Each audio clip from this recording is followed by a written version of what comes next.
What's up, guys? Hey, everyone. Welcome to our weekly Sunday night live stream here at Bat City Comic Professionals on Austin's East Side, Austin's only East Side comic book store. My name is Matt, I'm Shannon.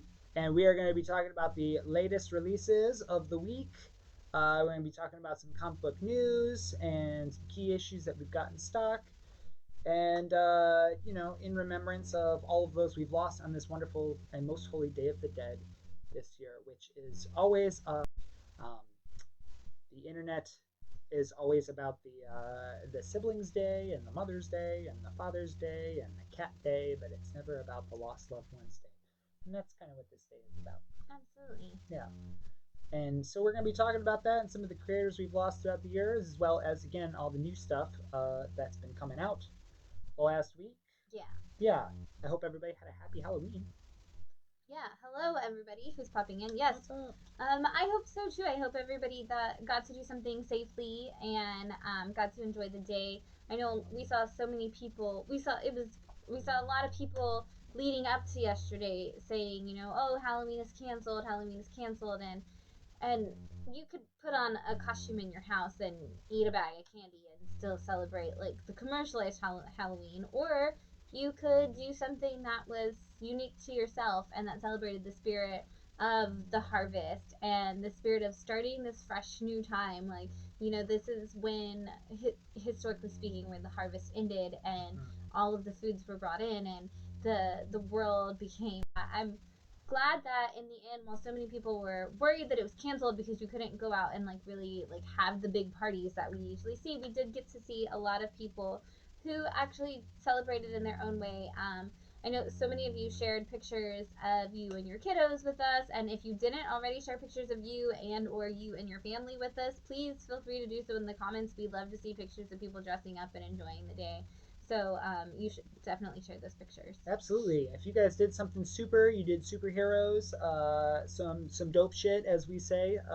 If you did any of those sort of things and you would like us to share them, please let us know and we can share them from our page. I know we've already gotten a couple of cool pictures of kiddos in the Joker mask that we were giving away yesterday and in their costumes, and it's so awesome. And we'd love to share those and see how you guys are supporting the industry and the holiday. And for us, Halloween is as big as Christmas. It's kind of our Christmas day for the two of us and our family. Yeah. So it's more of a, well, the three of us, because pumpkin, right, pumpkin. Pumpkin. Yeah. Right. She's us. Right. If Shopcat being a little pumpkin baby, this is her time of year. That's right. And she is as heavy as a pumpkin. If you ever do catch her, you'll find that out, but you won't. So nope. You will never know that. She is heavy as a pumpkin, and she's black and orange. Yes. Yep. Yeah. What are we drinking today? Because I definitely want to give a shout out for that. Shout out to our subscriber Sam Larson and his wife Anna Maria, who got us this bottle of BECKER Vineyards Cabernet Sauvignon. And this is a Texas vineyard.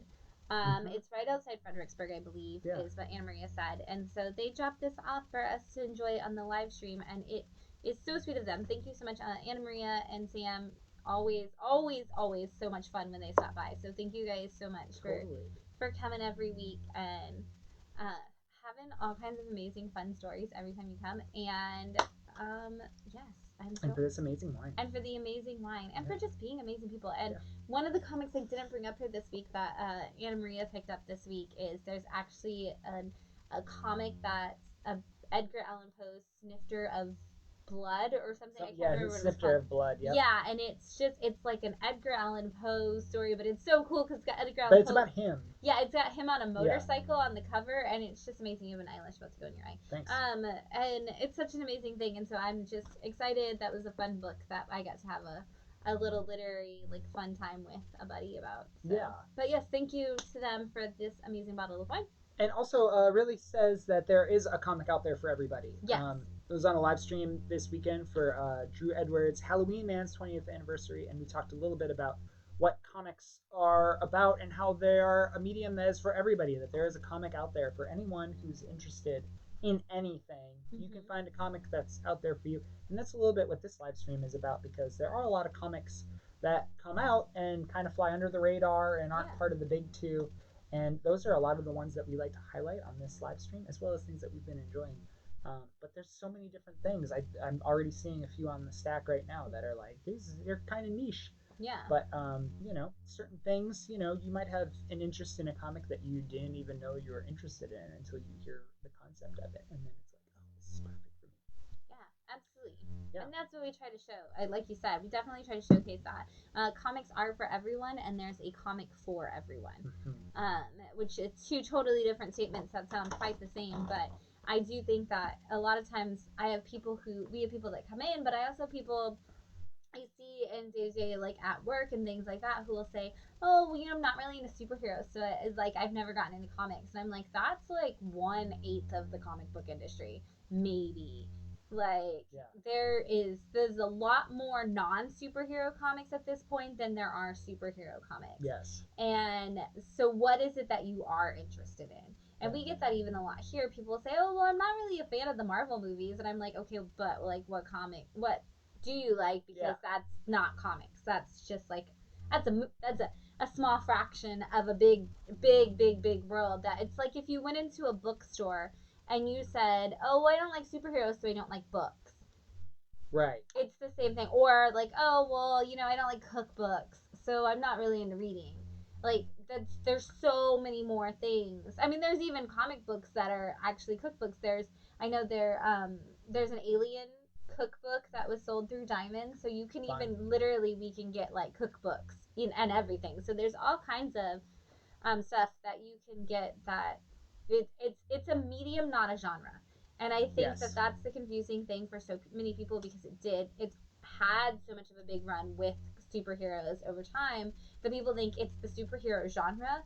Yeah. And it is in fact it's a literary and artistic medium and not a genre. There are all of the genres that you get out of books and movies and all of those other things, they all exist within this medium because it is just like books or movies. It is just a medium. It is not a genre. Right. Absolutely. And there's so many facets to the thing too. When we talk about music, there's a couple of different facets in there. There's the people who made the music, there's the people who recorded the music, and the people who distributed the music. And then when you write a book, it's like, oh, you're writing what this author has to say, and they put it into the thing. With comics, you have what the author has to say, the way that the artist interpreted it, the way that the letter found a way to put the words in there in their own creative way, and the way that the colors were done. And these are all different forms of art. And you're experiencing a lot of different artists at the same time, in the same way that you experience a director and actors and all of these things about film. It's one of those like you said, it's a medium more than it is just a genre thing. And there are genres within the medium. Right. Superhero is like pop music to comics in the way that there is ambient noise, and something like that. There is a comic that represents that same sort of a niche, which most of you guys are like, yeah, we know. Yeah, I know you're watching this, so you probably already know that. It's a fun discussion to have. You were talking about in there. You said that there's the way the writer writes it, and then there's the way the artist draws it, and there's things. I was talking to one of our subscribers, Josh, last night, and we were talking about the differences and like not even just because we always talk about like the Marvel method where they gave the outline to the artist drew it, and then it came back to the writer, and the writer wrote the story around what was drawn. So that's why you get the overwordy like description of trying to make it make sense in there. Yeah. But we also don't really talk about the way a writer gives a script and how different scripts are. Some writers will say things like, "Oh, then this happens in this scene." Like this is the dialogue, and they don't tell you anything other than the dialogue. Or they'll say, "Oh, two people are sitting there having a conversation," but they don't necessarily say where. Right. And so it's up to the artist to go in and like read the story and figure out like, okay, this is outside or this is this, and then it's like then there's so it goes all the way from that extreme of like whatever you feel based off of what the story is telling you, draw that in there, all like the Marvel method of the artist going first to this like whatever you feel, all the way to the end where it's Alan Moore and you get this little piece of paper on the ground in the background means that human nature is flighting, and if we don't recycle, the world will burn to the ground, and the depths of despair come from this one scrap of paper, like just on the ground in the corner of the scene, and like that detailed description. And so it's funny like to talk about it in terms of like the writer's interpretation and the artist's interpretation, because then that also becomes completely different spectrum of how that impacts it. And so it's so great because you do get all these different worlds and all these different viewpoints and so many different levels within that as well. So it's such a cool medium that it does have such a team element to it. Definitely. Before it even ever gets to an editor. Definitely. Like even Silver Surfer Black #4 was a big one in the last couple of months because Trad Moore drew something in the background that could be interpreted as what Black Winter ended up being in Thor #5. Right. And everyone was like, Donnie, did you intend to put this in here? And he's like, dude, Trad drew that. Right, he's like, talk to Trad. Talk to Trad, not even me, you know, so the artist can put things in that weren't even in the script.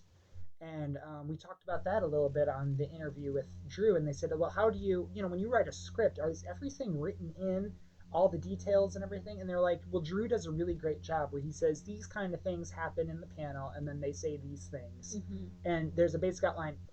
Lettering for Drew, I know that he says, okay, so-and-so is on the left, and so-and-so is on the right. Right. And so-and-so is in the background a little bit, and they're on a street. Mm-hmm. And then whatever the artist draws from there, like that's already pretty descriptive. Right. For what you need to know. You know the characters, you know the setting, you know where they are, and you kind of know where they are in the frame. And then from there, it's all based on the artist. Mm-hmm. And then there's some, they were saying that people write it like a novel. Right. They write, the whole entire comic is just page after page after page of it, and it's like, okay, fit it into panels as the artist sees fit, which ends up becoming kind of chaotic. And then there's some like Tom King and them who write it like a script for a movie, specifically where it says camera pans. Like they go as so far as to even say like, okay, the camera pans over here and we see, interstage right these people. So it's almost like a theater script / movie script. But you've got that like detail of like, okay, I know a person's going to enter on this side when I draw them in. And I mean, as a letterer, of course, you know how important that is because you need to know where to put the bubble. Yeah, and you need to have that space in the frame to even include that, And some artists are like, oh, I'm going to paint this amazing picture in here. And then it's like, well, where did the letters go? I don't want to cover up this amazing art because I don't want to hide that sheet of paper in the background. That means the big thing, And it's fun that you said that about Alan Moore. It's like he's like the Stanley Kubrick of comics in a lot of ways, and all the contention around it and everything. And as fun as this of a conversation. Right, that's not why you're here. That's not why you're here. Thanks for listening to us talk about this. It's a fun way to break into the evening, I guess. Yes. Let's give these fine people something as long as they're sitting here listening to us yak. Right, and this brand new promotional poster. Move this out of the way. And I'm going to even go with an easy question. Maybe. We'll see. If this is the first time joining us on a live stream, you'll know that the Diamond and the distributor send us promotional posters to hang up in the store, and we get these promotional posters, and we don't have all the space in the store, so we give them out to you guys. This is a really cool poster. Yeah, for Amazing Spider-Man. Right, and I think I'm going to go with a medium question. We're not going to start you off super easy. We'll go kind of medium, kind of not. Which late comic artist started as an inker for Jack Kirby and Joe Simon? Ooh. Yeah. So if you can tell us which late comic artist started as an inker for Jack Kirby and Joe Simon, you will get this poster. I don't really... Is there only one? There's only one that technically... I mean, I can... Like, that started with them. I guess I should say, like... I mean, that started with both of them, Joe and Jack. Like, there are some who started out working...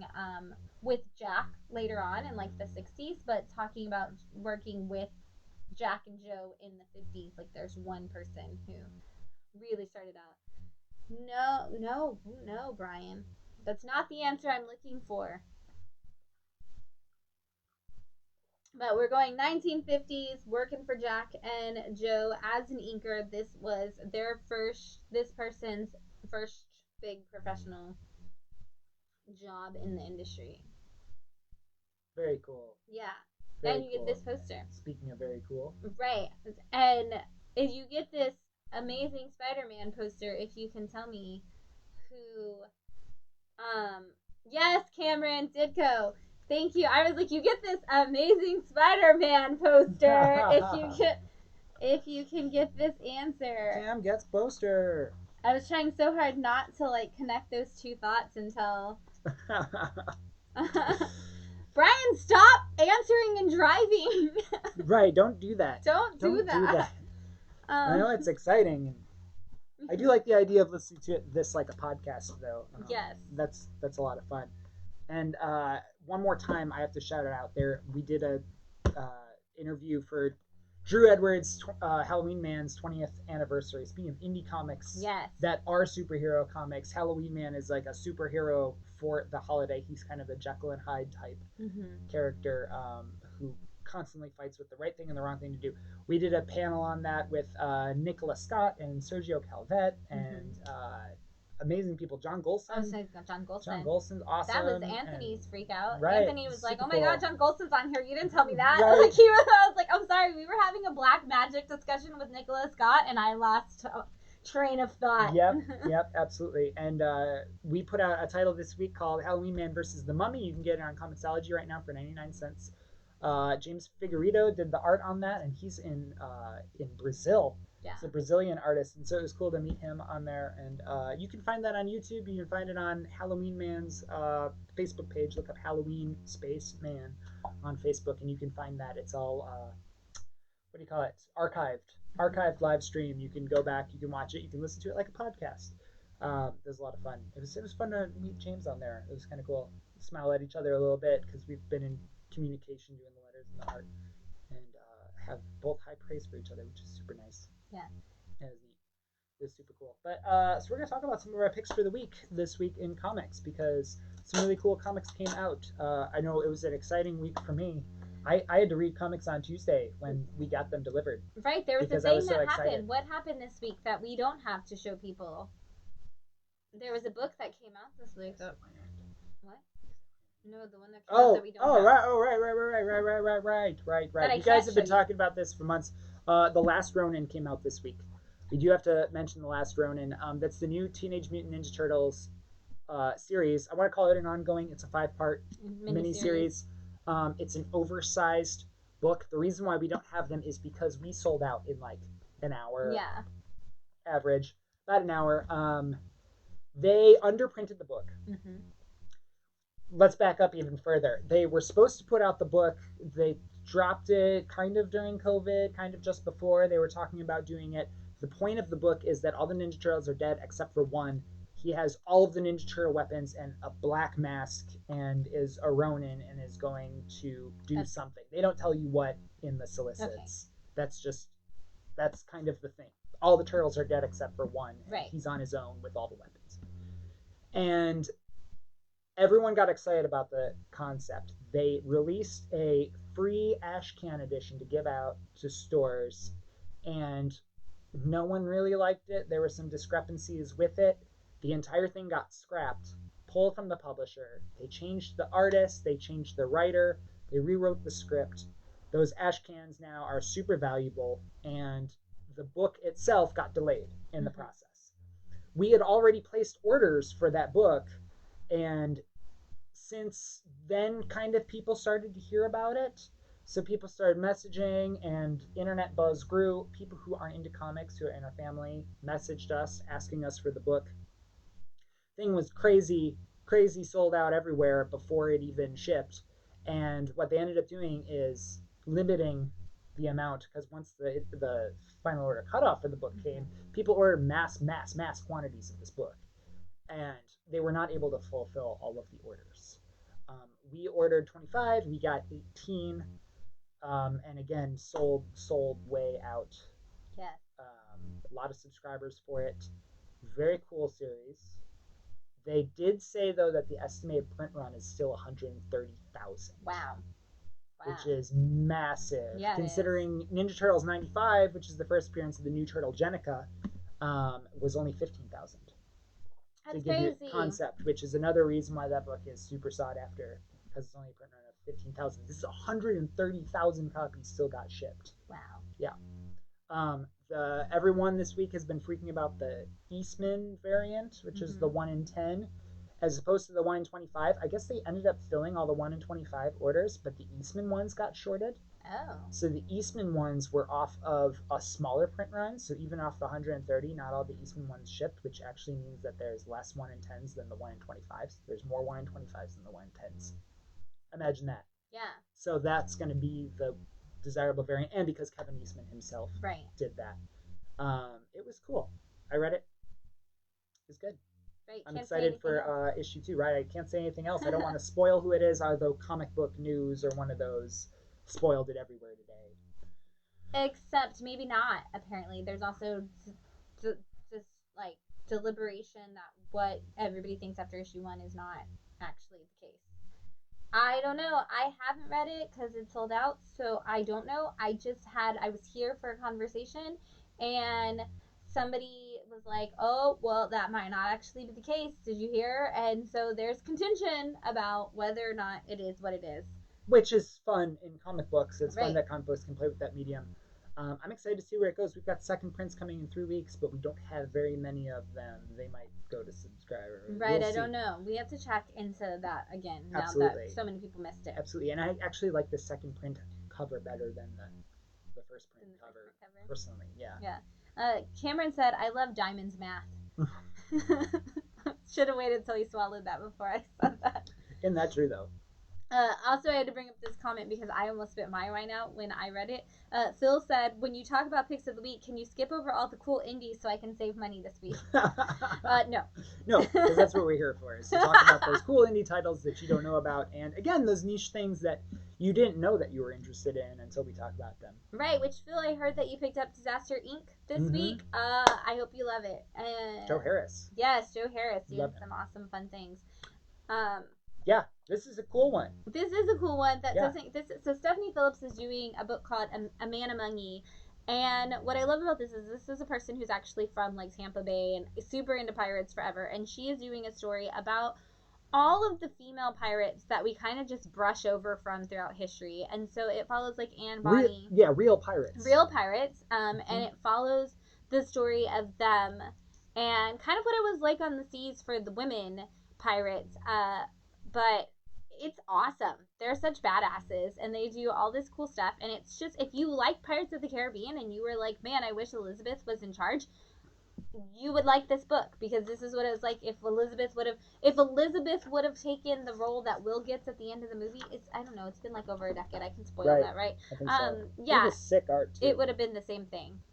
This is kind of how the book would look. Yeah.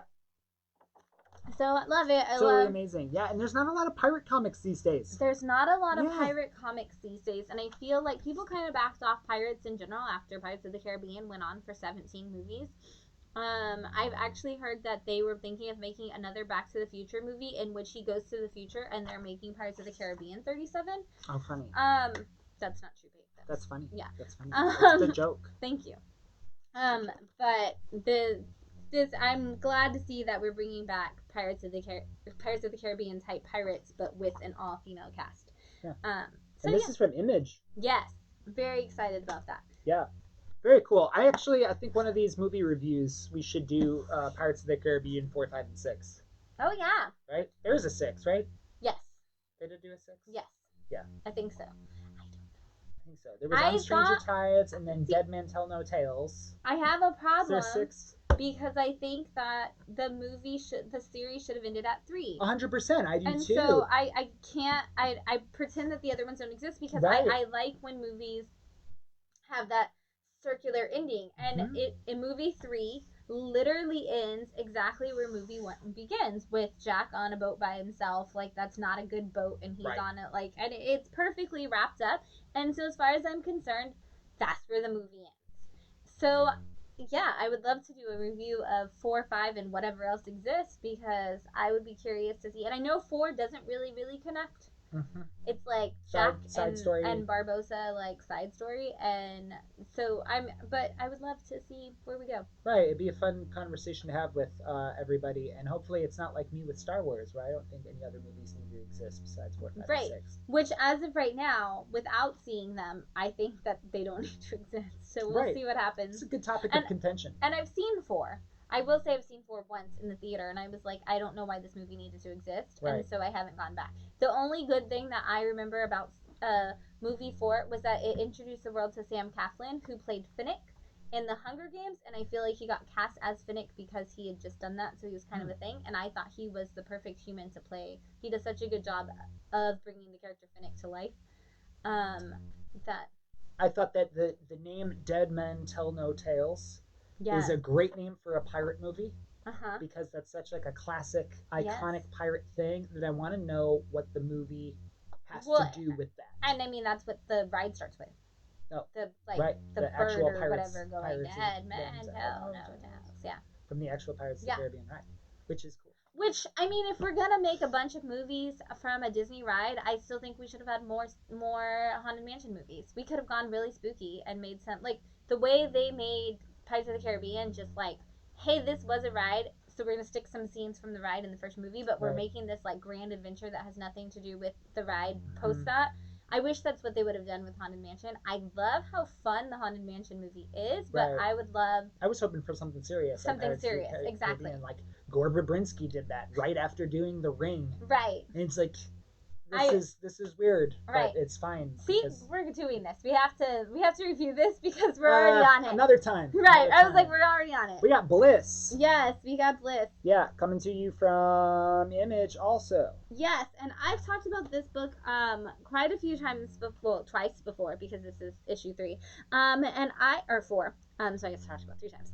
I love this series. So this is all about the the book starts book 1, 2, 3, and a little bit of this one is all about a boy who is telling a story defending his father to the courts because his father had gotten involved with the drug Bliss, but it's also with these like underworld gods, and he trades basically like his livelihood for this drug, and he kind of becomes the person who has to take people out because they don't pay and they don't do things. But so this is so he's the dad is on death row. They're going to kill him. They've caught him. They're going to do this, and his son is there testifying for the fact that like my dad isn't a bad person. He just got connected into this bad thing.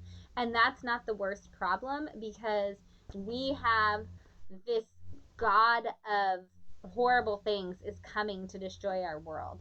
And what we need to do is like my dad can help us with that.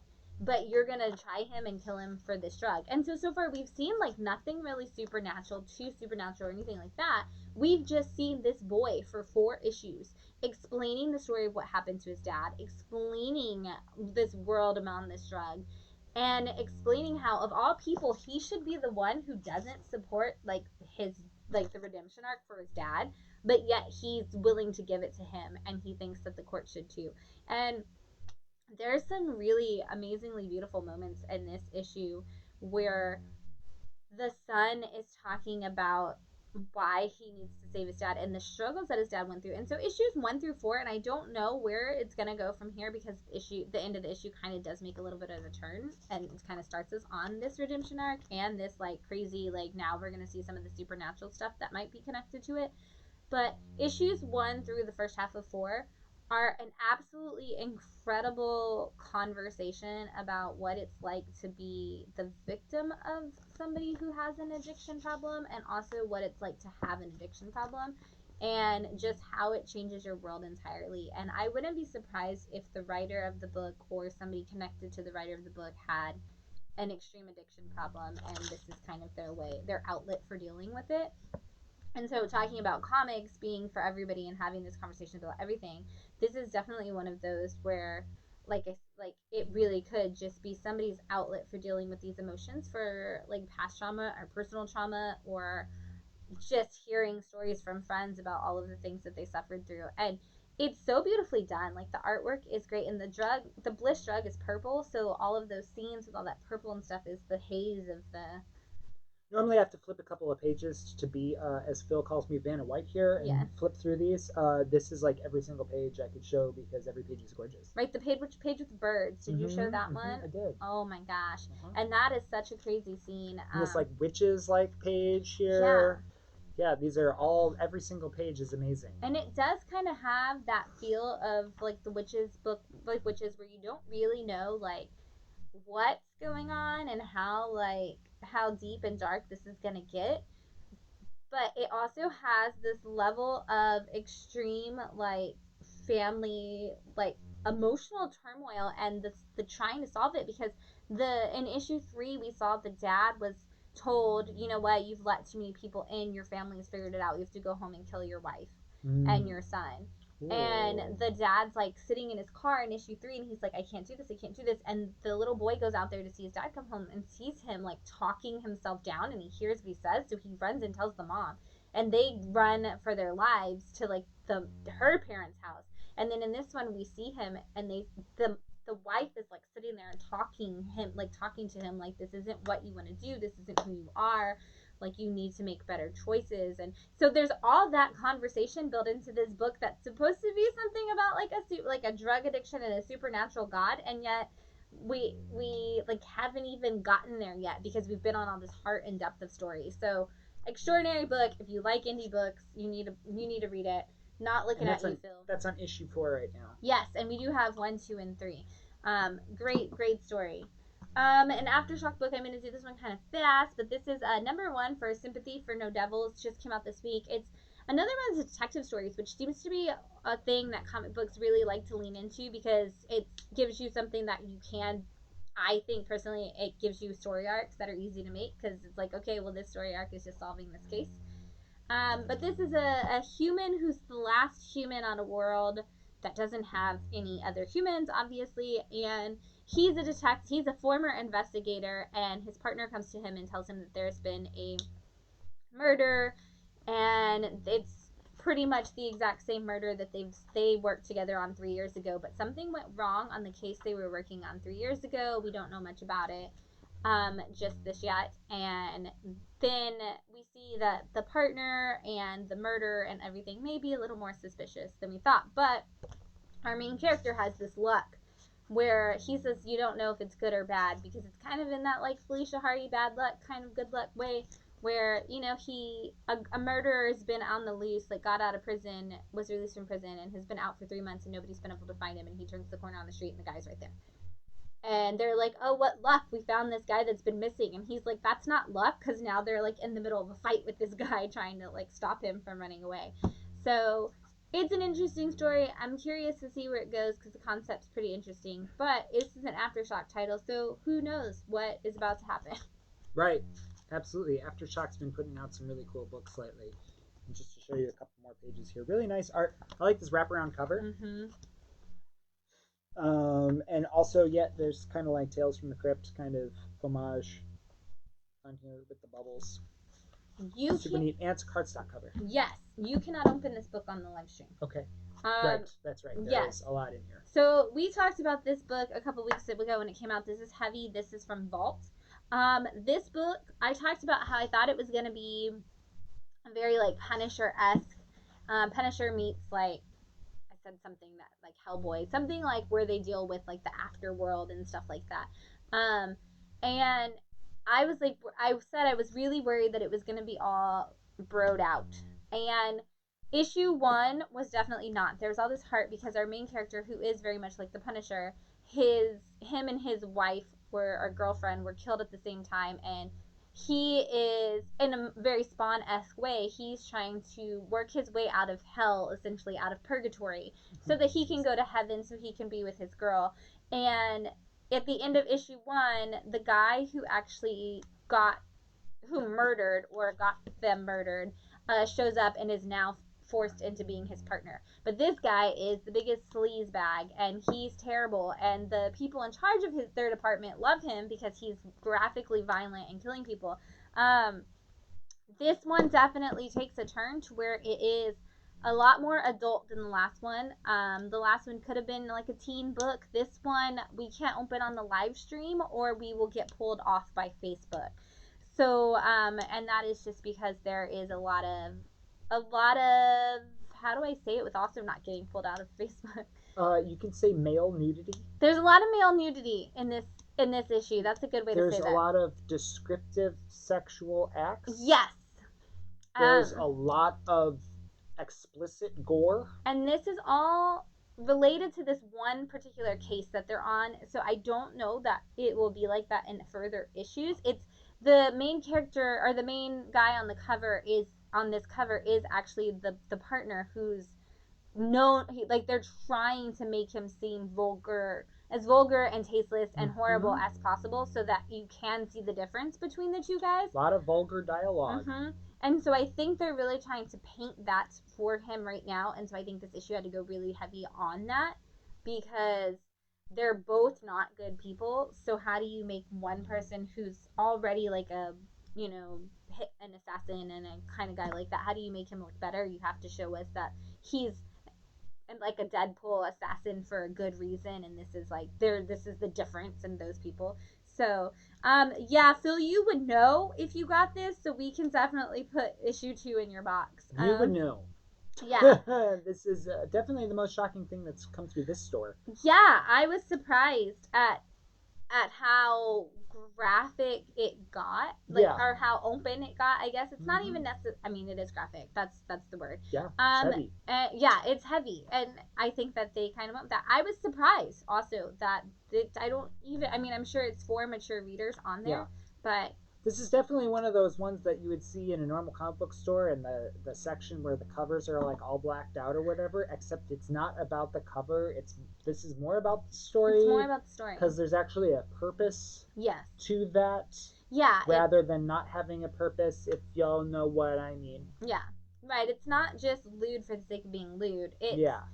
There's a reason for it. It's just a lot of it. It's just a lot of it, and they go off the deep end with it. Yeah.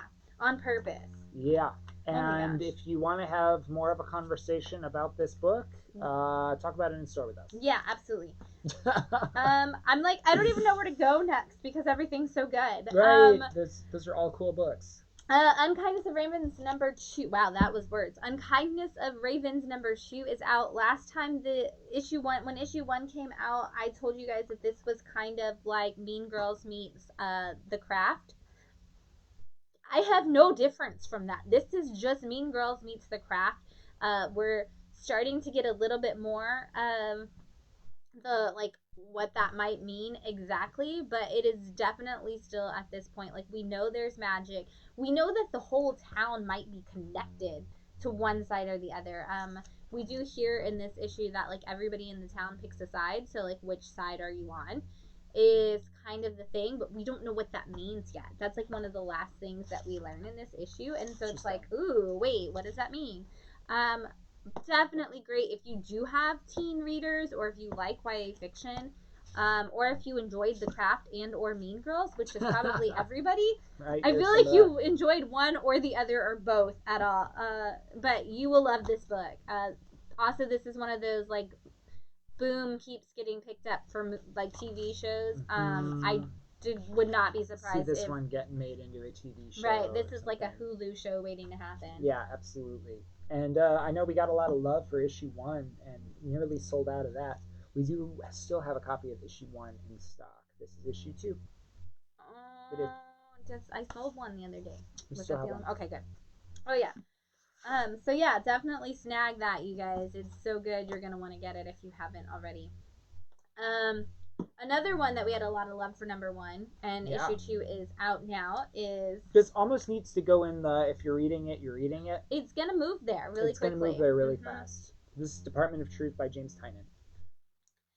It is crazy. Yeah, absolutely. That is the best way to describe it. If you guys don't know the premise, it's that... any theory, any weird, crazy, I want to say fan theory, but that's not the right word, conspiracy theory, that you believe, that a group of people believe, if enough people believe it, they make it real, is essentially what the Department of Truth is in charge of. And there's a department in the government that makes sure that those things don't get out. Yes. Because the power of shared consciousness is powerful enough to create something. Yes.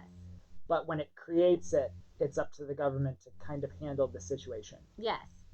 So this is we dive deeper into how the Department of Truth works itself in this issue, but we also are not really sure what's going on still, because it's still very, very crazy and very weird. Yeah, everything is. Like, I love this kind of Babadook, scratchy art.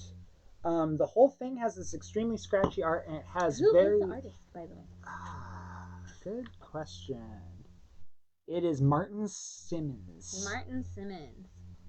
And Adita Didikar on the letters, which Who I is really doing phenomenal. Yeah. I love the work on the lettering. I've talked about this on the last time that we talked about this on the live stream. It's cool. that the way that they do these bubbles, because when you're doing speech bubbles, you actually do kind of like connect points like this, and then you smooth all the curves to make the bubble.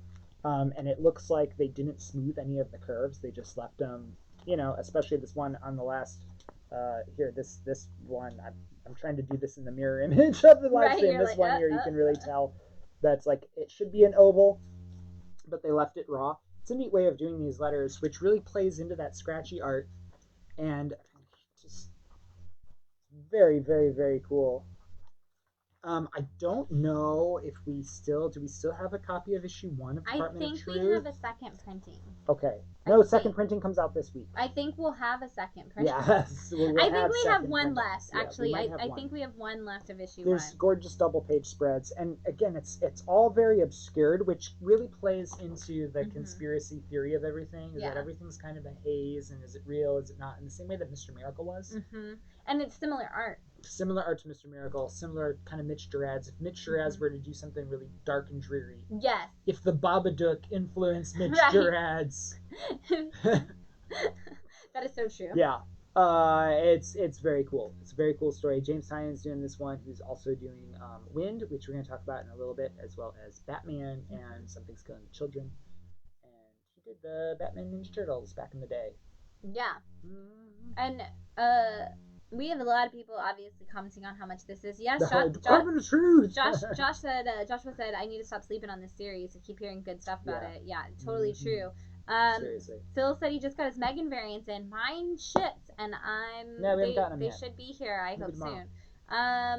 And then Brian said, love the essentially rip away bubbles. And Mary, yes, you heard Matt say, we'll look into it.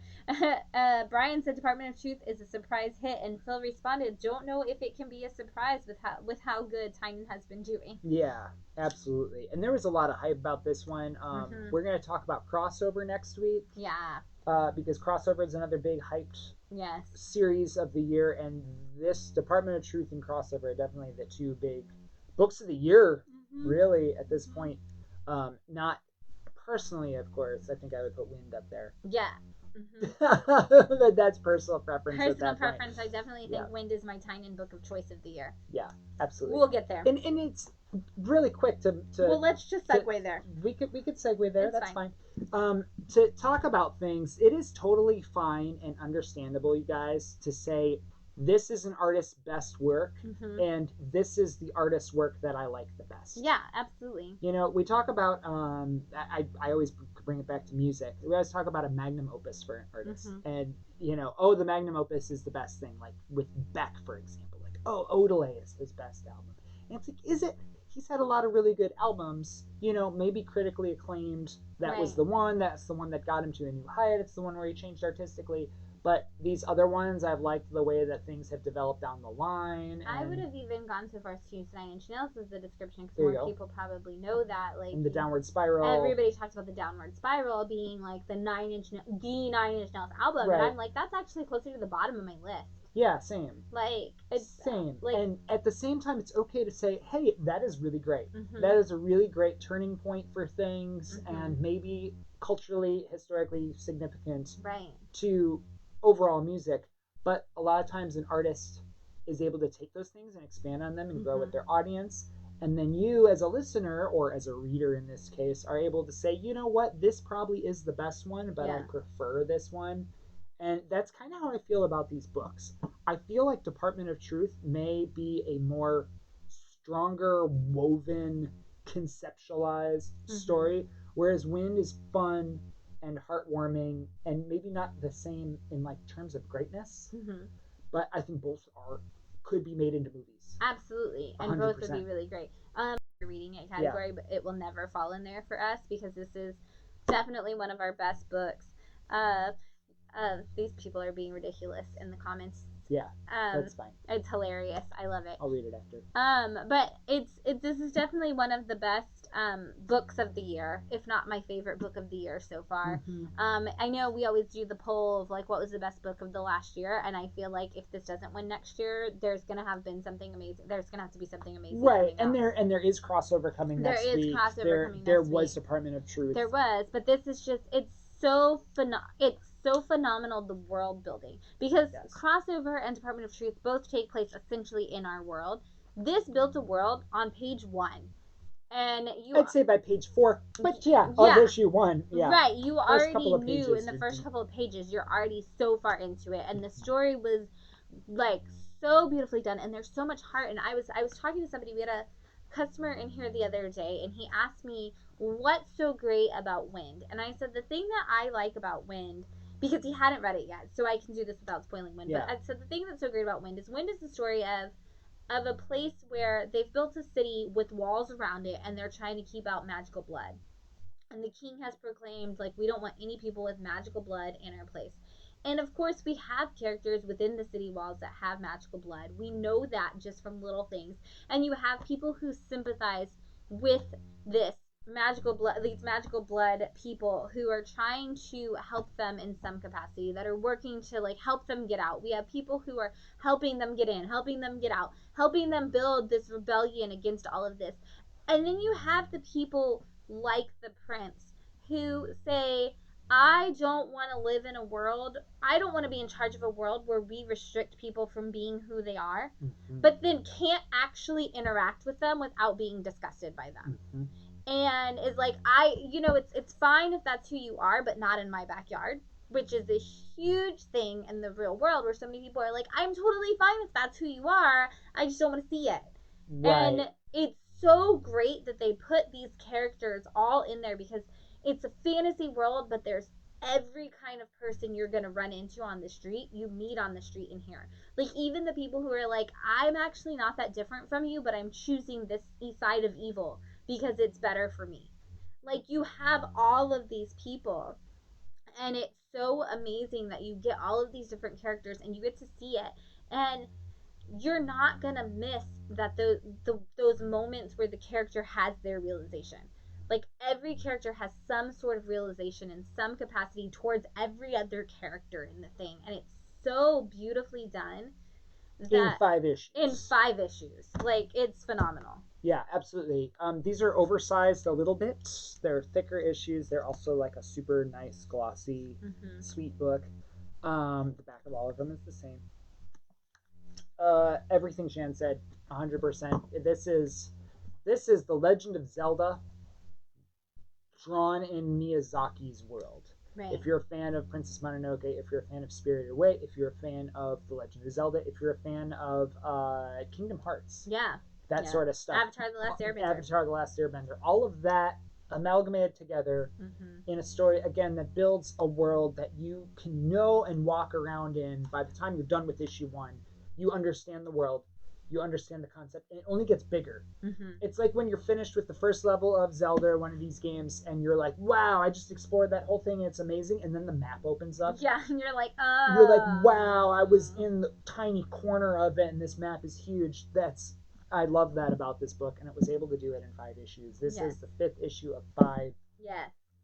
I don't want to say Nothing more. I want you guys to be surprised. I yelled when I read the end of this. Yes. You were there. I was. I got mad, actually, because we think opinions are spoilers too, which, sorry, because we spoil everything if that's the case, but we think opinions are spoilers too, and I told him he was not even allowed to breathe different while reading it, and then he yelled, and I was like, I'm so mad at you, because then it was like non-exciting, as it was not near as exciting for me when I got to the end as it was for him. And that's also a common used thing on the internet these days. That's like, I yelled. Yeah. But I literally yelled. He literally yelled. I yelled. And I'm sorry that you had to be there. I would have yelled if I was reading this by myself.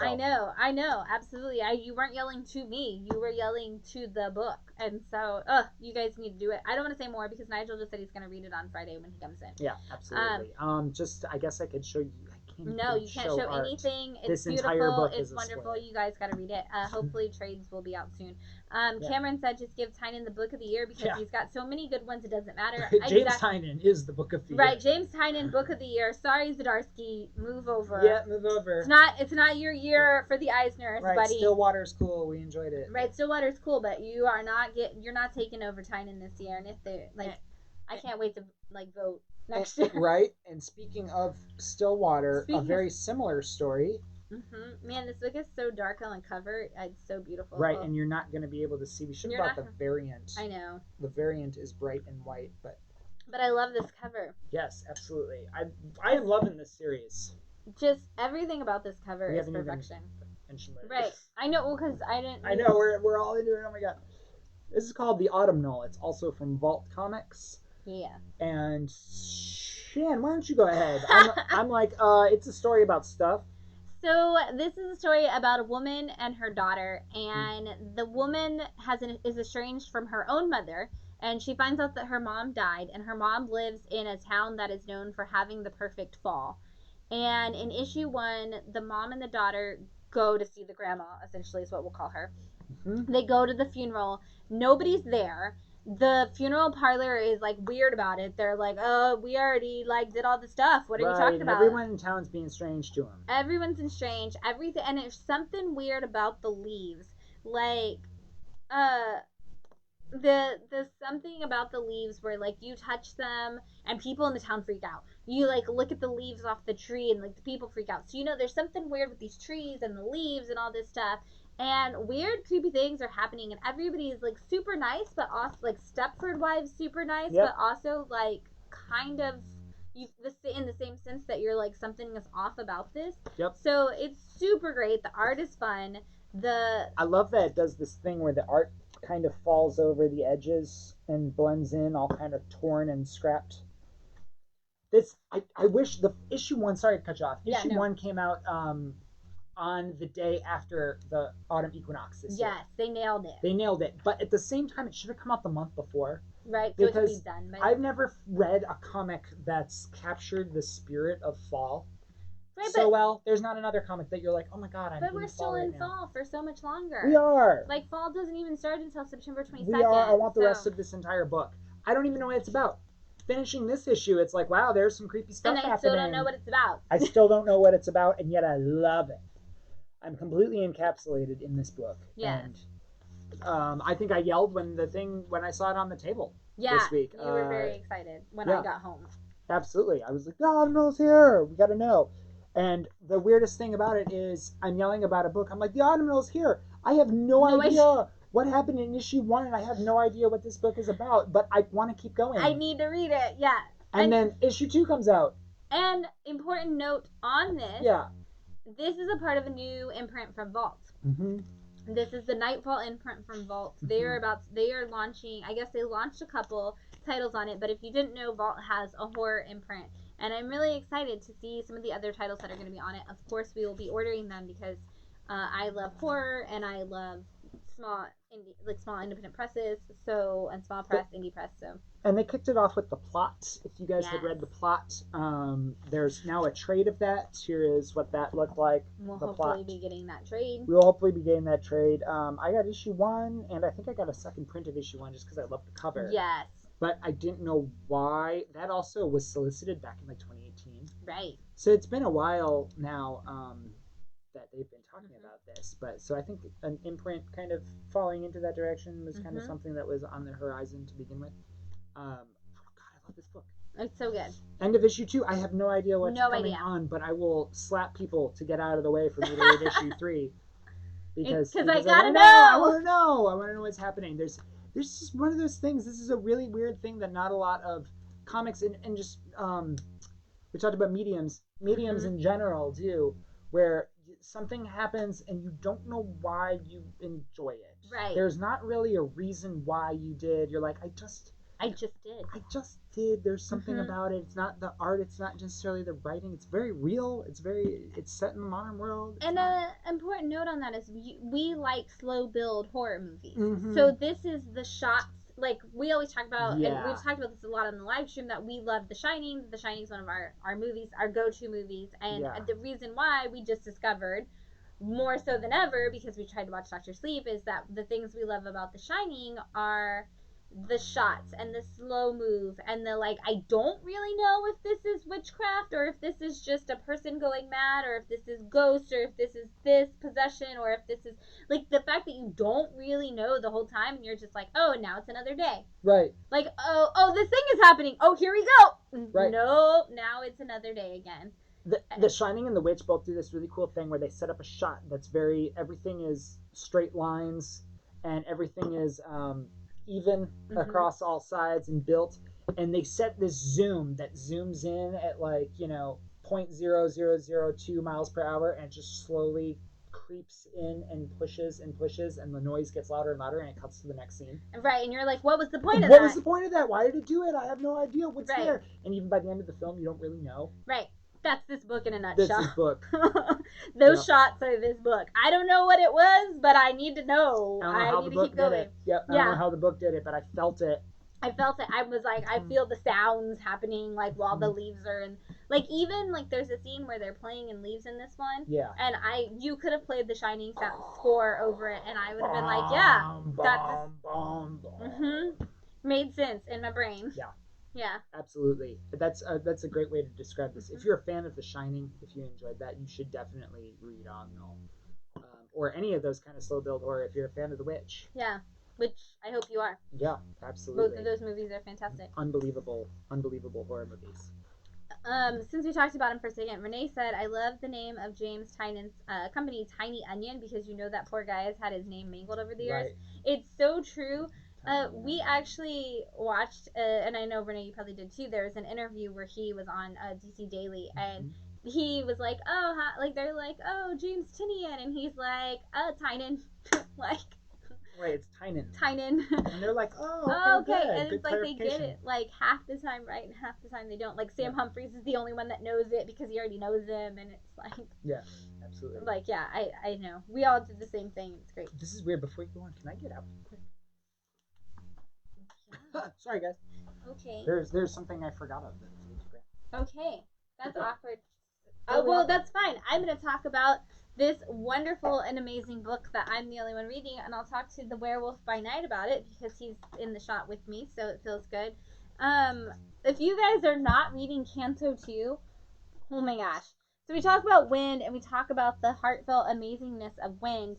Canto 2 is just as much heart and just as much amazing story. I'm going to be honest, I didn't read Canto. There is obviously the original story, Canto, which is a story about these they're little knights, and they have hearts that are made out of clocks, and there's an evil warlord, and I haven't read it, so I don't really know all of the backstory. I just know that there's this one little knight, and he goes to save them all, and in this story, they find out that the clock hearts that they have are running out, and they need to go back, and they need to figure out how to make their hearts last for longer, and oh my gosh, this issue, I think I cried like 3 times in this issue because it starts with where we left off in the last issue. You're going to need back in. Go ahead. Thank you. You're welcome. Sorry, y'all. Now you can be a part of this. Yeah. So, it starts where the last issue left off, and issue 2 left off, I believe it's 2, left off where one of our main character, one of our little knights, he's like fallen into the water. You can see on the cover, and he's drowning. And one of the other knights saves him, and by giving up their time. And it's just this beautiful thing. And I've actually, can I see this? Because there's this wonderful thing, the intro thing, and I'm going to just read this narration. It says, why do we tell stories? Do we still need the story of the night and the hope it gave us to fight for our freedom? Are we using it to tell our history, even if it's not quite the truth? Do we tell it for comfort or to remember how far we've come? Generations from now, when they tell stories about us, there will be little truth left in the tell. They will not know where our stories came from or who told them first. We will only be distant echoes to the storytellers. Or perhaps we won't live on at all. But our stories, and the hope they bring to those who listen, perhaps will. And I thought that's so amazing because we always talk about, I want to make a difference, and the stories of all of the people who make a difference, they live on, and sometimes they live on in this complete truth, and some of them partial truth, and sometimes it's like this great epic story that's not necessarily what happened. But why do we tell the stories? We tell them for that inspiration. We tell them to remember. And I think it was, being that today being the Day of the Dead, and talking about telling each other the stories of our past and our ancestors, and the impact that they had on our lives, and just having those beautiful moments. And then to read this about like, why do we tell the stories? Do we need it to remember them? And will people remember us? Those are the things we think of. And it's such a beautiful way to kick off a story while he's sitting there like sinking through the water. Like, that's what he's thinking. Like, it doesn't matter if I make it out, because if our story lives on, it'll still inspire people. And then that's just the intro. That's just like the first 2 pages. And then we have the sacrifice, and then we have another person like later on who's like, I know my journey is not going to be as long as yours, but if you make it to the end, that's what matters. And it's just all of these great things, and they're like, I'm gonna fight, and I'm gonna live for our people, and I'm gonna do these things, and it just keeps going through that. And it's like wind, where like every issue you're like, I'm so happy and so sad, and I want to change the world, and I want to be a person who people look to, and I want my story to matter. And you get all of that from this tiny little book, and it's so good. I think the tagline for the first series, I actually just pressed a #1 for a guy, for a customer, and the tagline is something like action, adventure, all heart. It's all heart, It's and that's all like heart, the whole and point. it's the Right. ticking hearts, right? And so it's kind of a double entendre with that sort of a thing. It's so good, and there's the story, like this issue, like I said, I literally cried like 3 times, because there's just so many like friends sacrificing themselves for each other. Like, those of you who are Lord of the Rings fans, it's like everybody is a Samwise Gamgee in this book. Like, everybody has like this massive heart that they're like, my heart will run out eventually, but as long as like I can help you live, I'm willing to give it. Like, they're all like, I can't carry the ring, but I can carry you, Master Frodo, and like pick each other up and like run up the hill. It's like they're all that person. Yeah. And so it's like, this is like, when you think about like how I want to build my friends group, I think I want to be friends with like the people in the Kanto world, where like everybody's like, we're gonna take on this bad guy, we're gonna do it together, and we're all gonna love each other while we do it. Yeah. And it's so beautiful and wonderful, and everybody should read Kanto 2, even if you didn't read Kanto 1. And Kanto 1 was one of those books that when it came out, everyone was like, this is going to get made into a show. This is going to be a thing. Who is that, the video game thing that's a bunch of, like, rags? It's a bunch of, like, tied twine. And he runs around. He's like a little twine man, but it was a platform game, and platform games hadn't been out for a while. And you can, like, catch your rags on things. Yeah, and you unwind. And you unwind. Is that what it's called? What's it called? Unwind? No. Unravel? Something like that? Something like that. Unraveled? What was the name of him? I thought it was the name of, like, the doll or whatever that he was. Because he's like a little twisty doll full of yarn. I don't know, but I played that game. Everybody played that game for a second. And in the same thing as, like, Cuphead, where you're, like, running on a platform, but the graphics are updated. Yeah, I was terrible at it. I just liked the trailer. They made all the toys out of it. They made dolls and the whole bit. Like, I expect that from Kanto. And even from... I mean, I've only skimmed these and pressed them for customers, but from what I can tell of this series, it's on that path, and that's why issue 1 is a $100 book now. Little Big Planet. Little Big Planet, thank you. Make me a plushie Kanto, and I will give you all of my money. I believe they will. Yeah, I'm sure there is a thing, and the second that Diamond solicits them, we will probably get 3 for the story. I'm just saying, if you make, like, whoever out there is in charge of the merchandising, if you make me a little Kanto, I will sit here on every live stream hugging him, because... Right. Please tweet at IDW for us, y'all, and say, make Kanto plushies. Make Kanto plushies. Yeah, absolutely. Or stuffies, as kids call them these days. Right, stuffies. Little stuffy. I can save these for in stocks, but I do want to take like 2 seconds to talk about... Oh, yeah. Do you want to save this absolutely. for... No. Let's talk about that right now. Alright, so this also came out this week. This is Spawn 311, and this is the variant cover. And there was originally a different cover in line for this when it was solicited. And Todd McFarlane, who always does the cover B's, actually scrapped the cover that he had to make this specific cover. And this is a memoriam to Chadwick Boseman, the amazing, amazing, amazing human that he is. And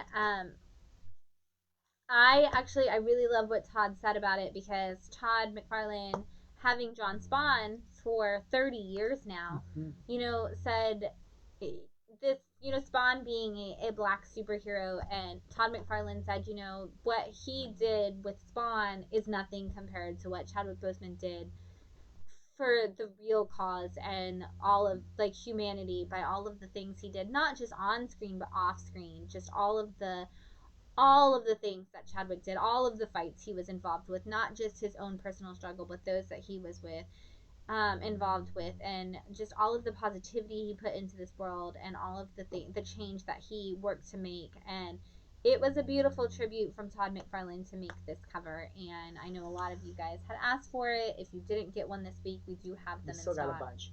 And I don't want to say it, but my fuck off and die moment is for everyone who said that this was a cash grab of the week. My fuck off and die for the week is everyone who said that this was a cash grab book. This is not a cash grab. This is Tom McFarlane was saying something with the original Spawn series, and him to be inspired by Chadwick. This is awesome. In every possible way. I love the little Black Panther down at the bottom. And it's just cut off just enough to, not have a Marvel infringement. But I think even Marvel Did not. Yeah, absolutely. This is an unbelievable tribute. And if Chadwick Boseman could have played Spawn, Oh my god. oh my god, right? I bet Todd McFarlane Wanted it. had an eye on him after Black Panther and was probably considering it. And this is. It was really, and we don't, like, Todd McFarlane's not one of those people that you're like, oh my god, Todd McFarlane's making a big difference today. Like, you don't hear a lot of, like, Todd McFarlane is speaking out on something other than not working for Marvel. Yeah. You don't hear a lot of that. And so for Todd McFarlane to say, I have a cover planned, I'm scrapping it because I want to make this tribute. And it wasn't, and the sense of it not being a cash grab is Todd McFarlane didn't actually, like, it wasn't promoted. Yeah. It was like hey, somebody like posted like, oh my gosh, did you see this cover? And it kind of went on to the thing. Like, Todd McFarlane didn't do a lot of promotional work. He put up one thing released for his it. statement for it. And yeah, he put up the original art and said, hey, I did this, and gave his reason why. And it was really long, and it was really well thought out and wonderfully spoken. And to your point, I think Todd McFarlane is doing something. Absolutely. I'm saying we don't talk about it. He is doing something really great that no other comic industry professional is. Which Brian just talked about in the comments. Holding the line at $2.99. Holds the line at $2.99. These books are always going to be $2.99. Todd McFarlane's like, get comics. Yes. Get comics. We don't need to make all of the money off them. Of course, Todd McFarlane is in business. He is a businessman. He said that in every interview ever. Mm-hmm. But that is a smart businessman thing. Mm-hmm. It is better to make your book less expensive and have more people read it and gain the following because you make your money in the long run. Absolutely. Than trying to nickel and dime everybody and squeeze the money out of them. Right, and that's why he's at 312 issues. That's why he's at 312 issues of a creator-owned series. Mm-hmm. And that is awesome. Yeah. That is super, super, super awesome. This is awesome. This book is great. And I think this is an awesome tribute that, pick up, have it. It's a beautiful thing to frame in one of those like comic framers and put on your wall because you do get to have a nice Spawn cover. You also get to have a nice Chadwick. And somebody brought it up like they wanted to see like an actual Chadwick like Black Panther cover come out like right after. And I think this was a really great like. This is more meaningful to me than Chadwick Black Panther. We've seen Chadwick as Black Panther. We've seen Chadwick's Black Panther. It's nice to see the other characters acknowledging. Mm-hmm. We talked about when the comic skaters attacked Heather Antos and the girls for going out and having milkshakes. They did all of the Marvel characters. They showed all of the female Marvel characters in comic covers drinking milkshakes and like in art and stuff. Like they had the whole Make My Milkshake thing. And that meant a lot because it was like, oh, all of the characters, all of the female characters are behind them. Yeah. And this is like a moment to say like, hey, we know as the Black superheroes are all impacted and the community is impacted by the work that Chadwick Boseman did. So I think it's a beautiful message from Todd McFarlane. I hope that it's construed that way to people everywhere. I think it's a great cover, and I thought it was. I am down for anything that just is a great tribute to Chadwick because I think he was an extraordinary human. And absolutely. And so I'm glad. And again, like Brian said, if it was meant to be a cash grab, then he would have raised the price on this one because he could have easily done that, and he didn't. 100%. And he kept it the same cost as all of the books of Spawn, which are lower than every other book on the market. And he said something to the effect of like, "This is more meaningful than the cover I had originally intended for this because this is necessary. This is now. This is something that needed to happen." And again, I bet he had his eye on Chadwick for Spawn, and I bet he has a lot of what Chadwick did for the world in his mind when he is doing Spawn, especially Spawn being an early enough Mm-hmm.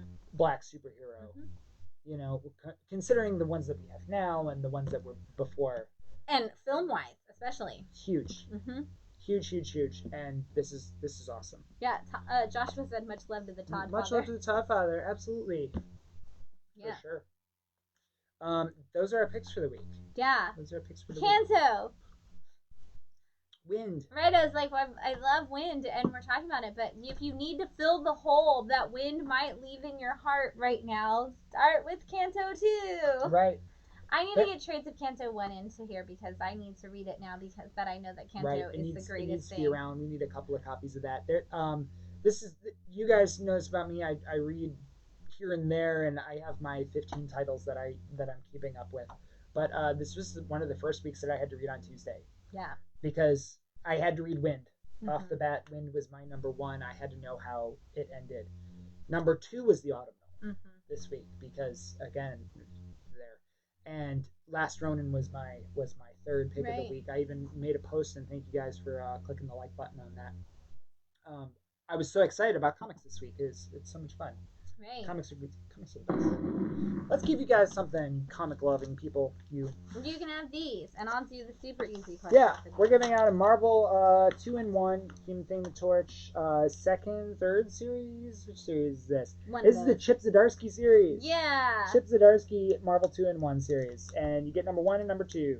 And all you have to do is tell me this comic creator passed away 2 years ago this month. What day was it, and who is the comic creator? Which I feel like I don't need to tell you who the comic. You need both? Yeah, it's an easy question. This is why you get these books. But this comic creator passed away 2 years ago this month. What day was it? Who was the creator? Like the date? Date was it? What date? What date was it? I already told you the year. It was 2 years ago. Right, exactly.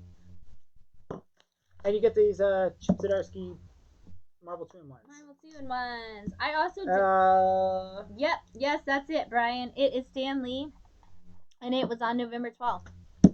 Marvel 2-in-1s coming at you, Chip Zdarsky. What? I actually did not know that Chip Zdarsky wrote Marvel 2-in-1s until I pulled those out of the box to give away today, and I was like, oh, these are Zdarsky. He's had a very colorful writing history that he hasn't really, until now, kind of gotten picked up and noticed for. Right, but... He's doing great things. All right, we all love the Zdarsky. We love the Zdarsky. Y'all love the Stan Lee. Right, it's everybody. Everybody's got it. Yep. We all know the... Absolutely. Today we are honoring our late creators. And these great ones who have influenced us and gotten us to the point where we're at. Right, and there was so much, like with Stan, I was like, I'm gonna make it an easy one, because there's always a question, there's always stuff about Stan, but it is so soon that we'll be celebrating, and we don't actually, November 12th is not a Sunday, so there won't be that on that live stream, but I just thought kicking off November, this being November 1st, it being Day of the Dead, and it's been almost 2 years since Stan passed away, and so let's give a little moment. Give a nod. In stock. We're going to talk about some of the other stuff that's in stock. I know it's cut off. It says in S-T-O-C. In stock. In stock. This book came out this week. I'm going to pull this out. So there is a beautiful, wonderful, amazing, heartfelt Black Widow story by Kelly Thompson that's out right now, where Black Widow has lost her memory, and both Bucky and Hawkeye are working together to try to see if they think that she's been kidnapped and that she's not up to that. This is not it. This is a one shot called Black Widow's Widow Sting, and it is by Ralph Macchio, who is not the Karate Kid. Right. I always think that. So this is actually, if you are looking for a book told in classic Marvel storytelling, this is it.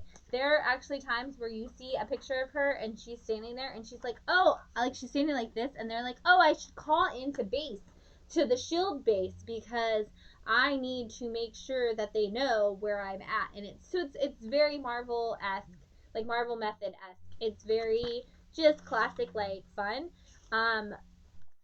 if you're only going to read one Black Widow story this year, I definitely recommend the Kelly Thompson one. If you're going to read two, this is just a fun one if you're looking for that classic, like, Black Widow on a caper. This was obviously meant to come out with the Black Widow movie. We'll see what happens when we ever get that Black Widow movie actually released. Yeah. But it needed to come out, so it did. But I definitely think it would have been better suited to wait because it's going to fall more in line with what we see, I think, in the movie world. There you go.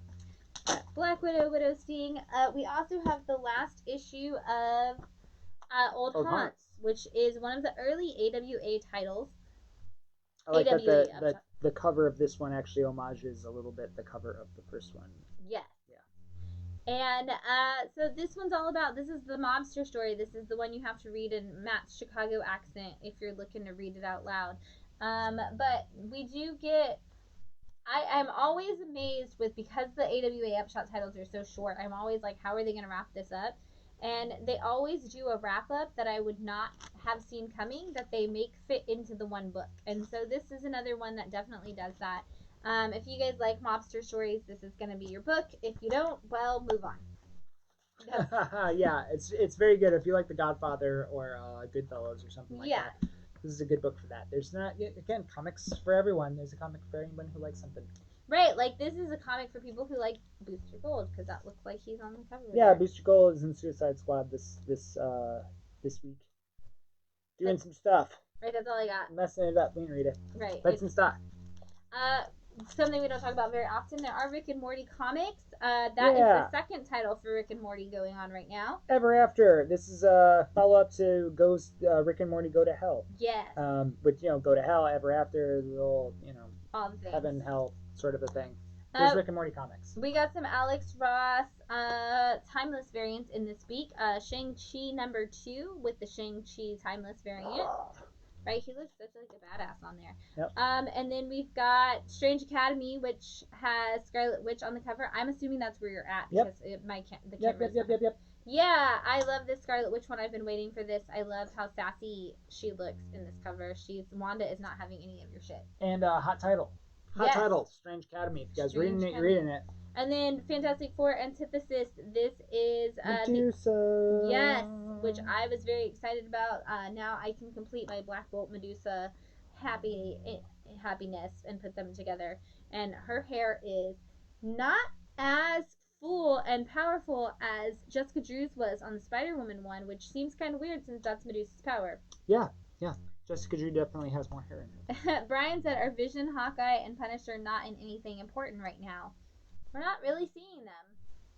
No, not in anything. The Hawkeye had Free Fall, and other than that, and then that's Punisher had Punisher Soviet was the most recent and both one. Of those are over. Yeah, they both ended before COVID. Well, right. Hawkeye Free Fall ended after COVID, but yep. And Punisher Soviet, I don't know if it's ever gonna fell off, and then like we were talking today about Black Cat fell off, and Mary Jane. Yeah. Which are good titles.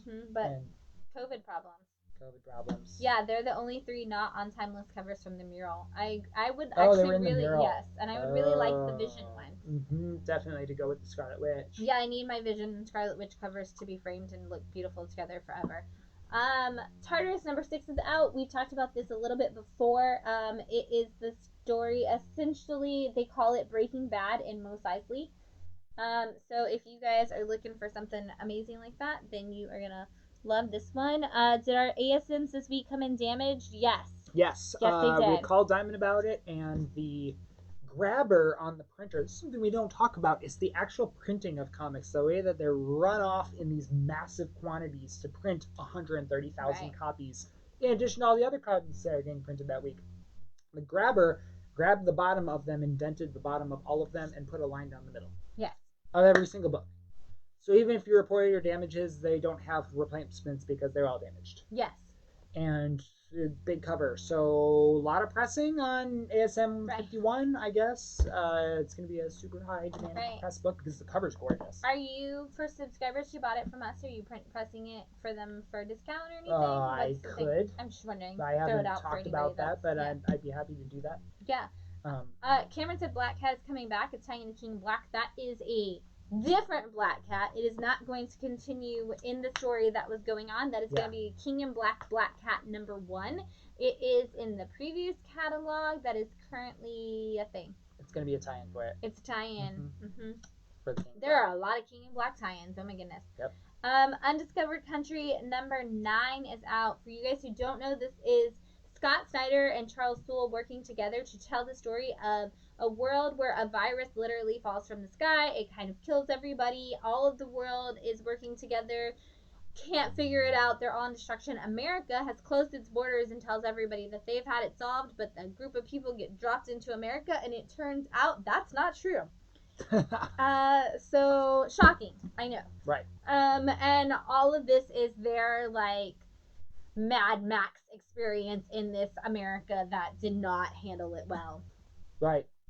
Umbrellas. High demand on umbrellas. Right. Absolutely anything that you can cover. They like freak out about roofs. Right. If shelter. you have any kind of shelter. Dead Body Road Bad Blood #5 is out this week. This is the story of a girl who she is a badass and her brother is an idiot, and she has to save him from all of the trouble he gets into, and that's the best way to describe that. It's on wonderful. the road. Yes, we get to see her beat the crap out of a lot of men. This is a beautiful Joshua Middleton Wonder Woman. I actually just want to stare at it, and I don't even want to share it with the world. Sharing it. It's the Wonder Woman 1984 cover. Is it? Yes. No. I don't think that it is, though. They canceled all the Wonder Woman 19. This is just the Joshua Middleton cover. I heard that it was. I don't know. All of the 1984 covers have basically been Well, canceled. everyone who ordered the Wonder Woman Joshua Middleton 1984 cover for $7.65 got this in their box. I don't think it's labeled as it, is it? I don't know. Uh-oh. I don't know. This is the logo for the movie, I think. Right. I don't know. I just thought all the 1984 because most of them have been Adam Hughes and things like that, and they've right, been and it doesn't canceled. look like Gal Gadot. Right, and that's not Gal Gadot. That's the same face that Joshua Middleton has been using on all his variants. Right. So, it's crazy photo accurate. That should be a poster. Yes. This actually looks more like your girl than Gal Gadot. Katie McGrath? Yeah, it looks more like her. Little Katie McGrath more than it is Gal Gadot. That's for sure. Anyway, Marie Guzmaki's writing it. It's wonderful. If you like Max Lord and you want to know what it's like with Wonder Woman having to be forced to work with him, that is what you do. Yeah, absolutely. This is Giga or Giga, the way ever you want to say it. This is from Vault Comics, and it's about a bunch of people who live inside of mech warriors. If you remember mech warriors are all over the planet. They've like been destroyed for some reason, and some of them are still alive. And people have built colonies inside of the mech warrior, and they have their own political dynamic within them as like little mini cities. I like this like classic cover. Classic homage cover to Shogun Warrior #2 or something like that. That's what it is. Yeah, super awesome homage.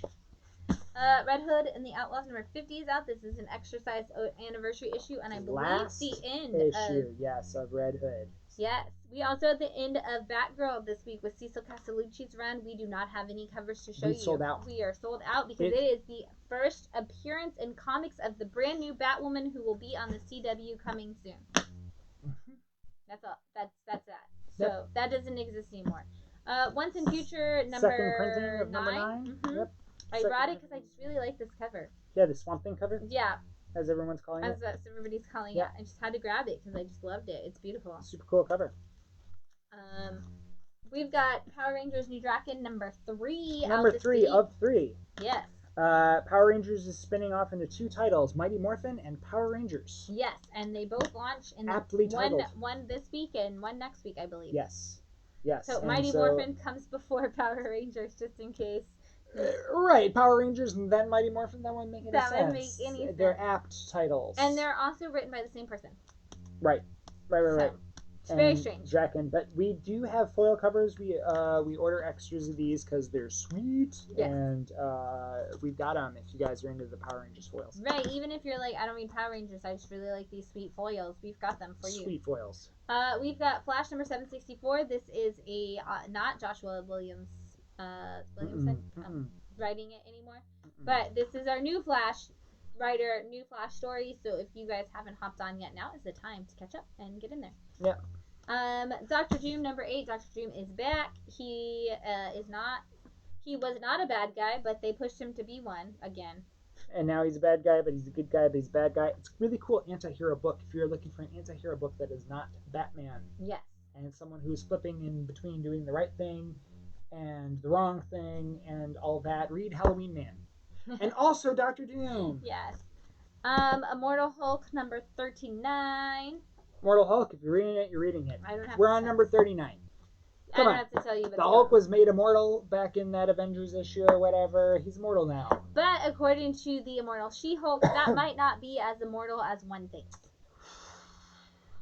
So if you didn't catch the one shot of the Immortal She-Hulk that kind of went in as a tie-in to all of the Immortal Hulk stuff, Jin learns that being an Immortal Hulk doesn't actually mean that you are an immortal in the same capacity as we think, that there could be a time limit on that immortality and a usage limit on that immortality. So if you didn't read Immortal She-Hulk, you might be missing some facts that you need to know about your Immortal Hulk. And if you didn't pick it up, you didn't get that sweet Alex Ross timeless cover of Immortal She-Hulk. Which I think we might. We do have a couple. Yes, we do have a couple left. Yeah. I didn't look at the wall. I know. We actually have a couple of most of them. Yeah. We're only out of like 4 of those Alex Ross timeless variants. We're out of Spider-Man? Storm. Spider-Man's up there. We're out of Oh. Storm, and we're out of Angel, and we're out of Jean Grey, and I think that's it. Yeah. Our Nightcrawlers are damaged. Nightcrawlers got damaged across the board. I think they were coming back. Yeah? In. Sweet. I Sweet. think If we they got might be on replacements, this. that's great. I think they might be coming. I don't know. Awesome. Don't quote me on that. Justice League Dark is a thing that happens and people read it, and you should be one of them. And we have a subscriber who reads this and says that's his absolute favorite series. That of everything that he's reading, he says this is the best one. I'm too far off at this point. Right, it's so far in, but if you're not... Yeah, we're on number 27. But we have a lot of it, so if you're looking to catch up, we might be able to help you out with that. Yeah, totally. And then we have Philadelphia, which is crazy awesome. I love the covers. I love the art. Look at that. I just need to catch up. Yeah. And it's only on, this is an image title, and I think it's on, like, this is 9, maybe? Is that 9? 9. Nailed it. Man. Nice. Yeah, issue 1, like, got sold out really fast and then became, like, worth something, so it was hard to catch up. If you haven't, I'm hoping trades will come in soon. I do believe we have everything but issue 1, though, so if you're needing to catch up. Also, vote of confidence from Renee for Justice League Dark. Insanely good. Renee knows his DC, so if you are looking for something good to read, trust his opinion. And then I actually want to bring, we don't talk about Peach Momoko on our live stream a lot. We talk about artists that people are always looking for. We mention them all the time. We don't really bring Peach Momoko out, and we have just a couple of the recent Peach Momoko variants. We have a lot of Peach Momoko variants, I should say, but these are just some of the ones that came out like in the last week or so. We don't have the ghost spider of her taking the selfie. We do not. Don't even ask. But we do have issues 1, 2, and 3 of the Crow. That the new Crow series that Peach Momoko did. I did not bring issue 1 up here, but we do have 2 and 3. Brand new Crow series. Yeah. And then we have all of the Peach Momoko Horizon Zero Dawn covers, and we're about to even get the little 4-packs that are coming out of Peach Momoko. So if you're looking to collect, I know we have a lot of people who like to collect and speculate on covers. We do have these. These are the Dynamite covers from Peach Momoko. Dynamite, which is their Marvel Zombies or Deceased or what was that other one? Infected or whatever that Marvel did. Oh yeah, it was like that. Contagion. And then this New Mutants issue 13, Peach Momoko Emma Frost variant, which I actually like. This is like my favorite of them. It's just an adorable little Emma Frost picture. Yeah, it's cute. I liked her Spider Woman that she did, which I believe we have one more of. We do, and I did not grab that. It's not bagged and boarded. Right, it's on the wall. It's beautiful. That's actually I think my favorite Peach Momoko ever. Yeah. We personally have the Peach Momoko Venom 27. Yeah, that one. Which was an exclusive to Frankie's Comics, and we got ours from Comics Kingdom of Canada. Same with Cam. That's an awesome. It's an awesome cover. And now there's one for 30 that's half Venom and half Null. Oh, it's a double face and it matches the other one. That's nice. Super cool. Yeah. Super cool. Peach Momoko. Okay. There's some contention on that. If you like these covers and you think it's cool art style, drop a comment in if you're a Peach Momoko fan. Well, Cam just claimed that New Mutants one, so right. See, there is a fandom out there, and it's Peach Momoko is one of the weird ones because it's not really kind of the current comic art. It's not that Mark Bagley style comic art that we've gotten used to seeing. It's its own thing, and yeah, if you like these, drop a comment. Yeah. Love the Dark Knight's Metal, and I'm getting Mighty Morphin #2 Nice. from Guillermo. Nice. See? There's some love. Trades. We got a couple of trades really quick. Yes. There's some stuff about some dude playing Moon Knight. Some dude's playing Moon Knight. We don't. So they say it's Oscar Isaacs, but then I saw very next day that there was like 2 other candidates still in contention for it. So the rumor is maybe they're each playing a different personality of Moon Knight. We'll see. I don't know. I'm very curious to see if that's the case or if it is just Oscar Isaacs. Who knows? But this is the Jeff Lemire Moon Knight Volume 1. I know a lot of people really, really loved it. So this is one of those that they say if you like Moon Knight or if you want to know about Moon Knight, this is the one to pick up. So I just wanted to bring that and show you guys that. It's been a while. It's a great Moon Knight story. It's been a while. Yeah.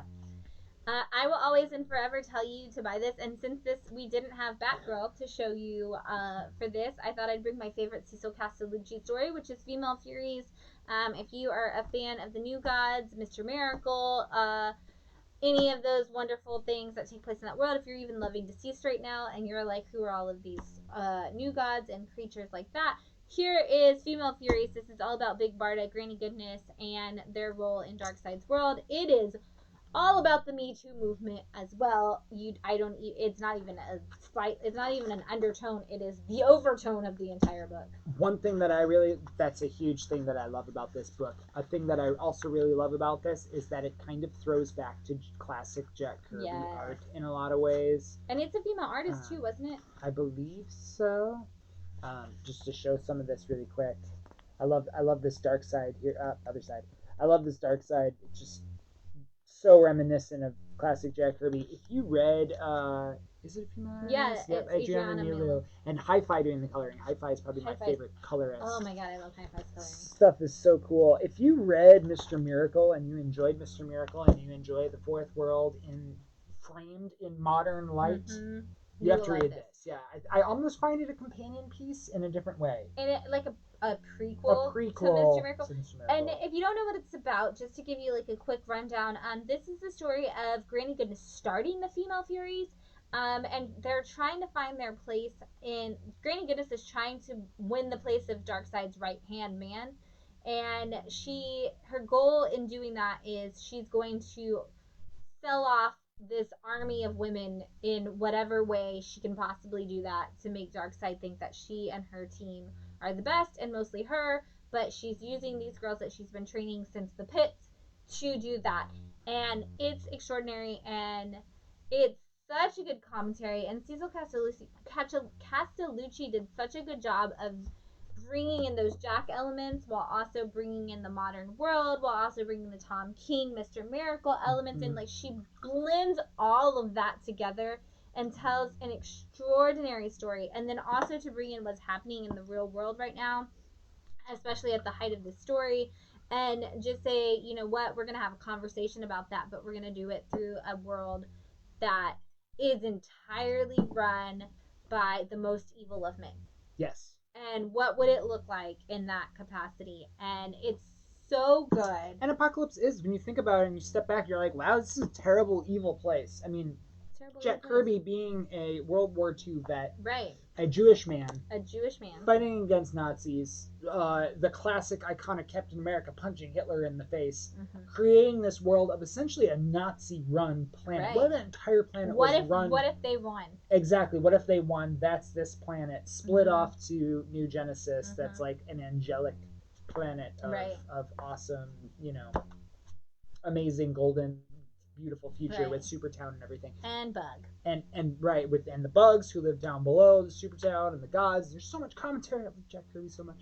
But having these two things and for the Me Too movement to happen and a great female writer like Cecil who knows how to tell a story who knows how to create a world really well, and for her to use apocalypse as the metaphor, it's great. It's like already there. It's already You there. already have this Nazi metaphor. You may as well make it a Me Too metaphor also. And so many of you said that your favorite part of Joker War was the Batgirl series. That was written by Cecil Castellucci. If you want to read more from Cecil, this is the book. It's so good, especially if you did enjoy her Batgirl run. Yeah. Any part of it. If you enjoyed her Batgirl run, you're going to enjoy this, because talk about Jack Kirby already gave Barda so much power and so much agency. Mm-hmm. Cecil Castellucci put that on steroids. Mm-hmm. She was like, how can we take a character who doesn't need help with agency and give her all of it? Right. We're gonna do, and yet she's figuring it out. And what I love about it is she actually kind of took some of Barda's agency away and let you see Barda gain that. Yeah. Because it's Barda at the beginning, and she does the struggle of, well, I don't see what's wrong, like, why don't you want to be a good member of the team, into the, like, no, we need to get this right kind of level. A lot of times in the middle of a series, they'll take a pause and they'll do a tie-in series that's a prequel to the series that you're reading. It feels like the Fourth World that was ongoing, and, you know, New Gods, Forever People, Jimmy Olsen, and Mr. Miracle.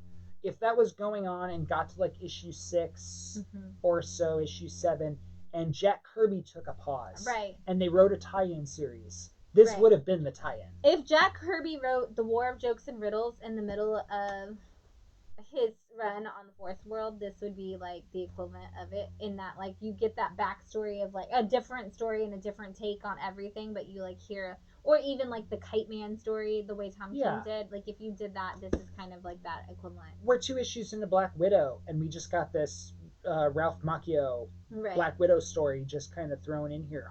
Cecil Castellucci could have thrown this into Jack's. This could have gone into Jack's world. Fourth World, right in the middle of it, and you'd read it and you'd say, okay, this, I completely understand now a lot about this planet and these characters.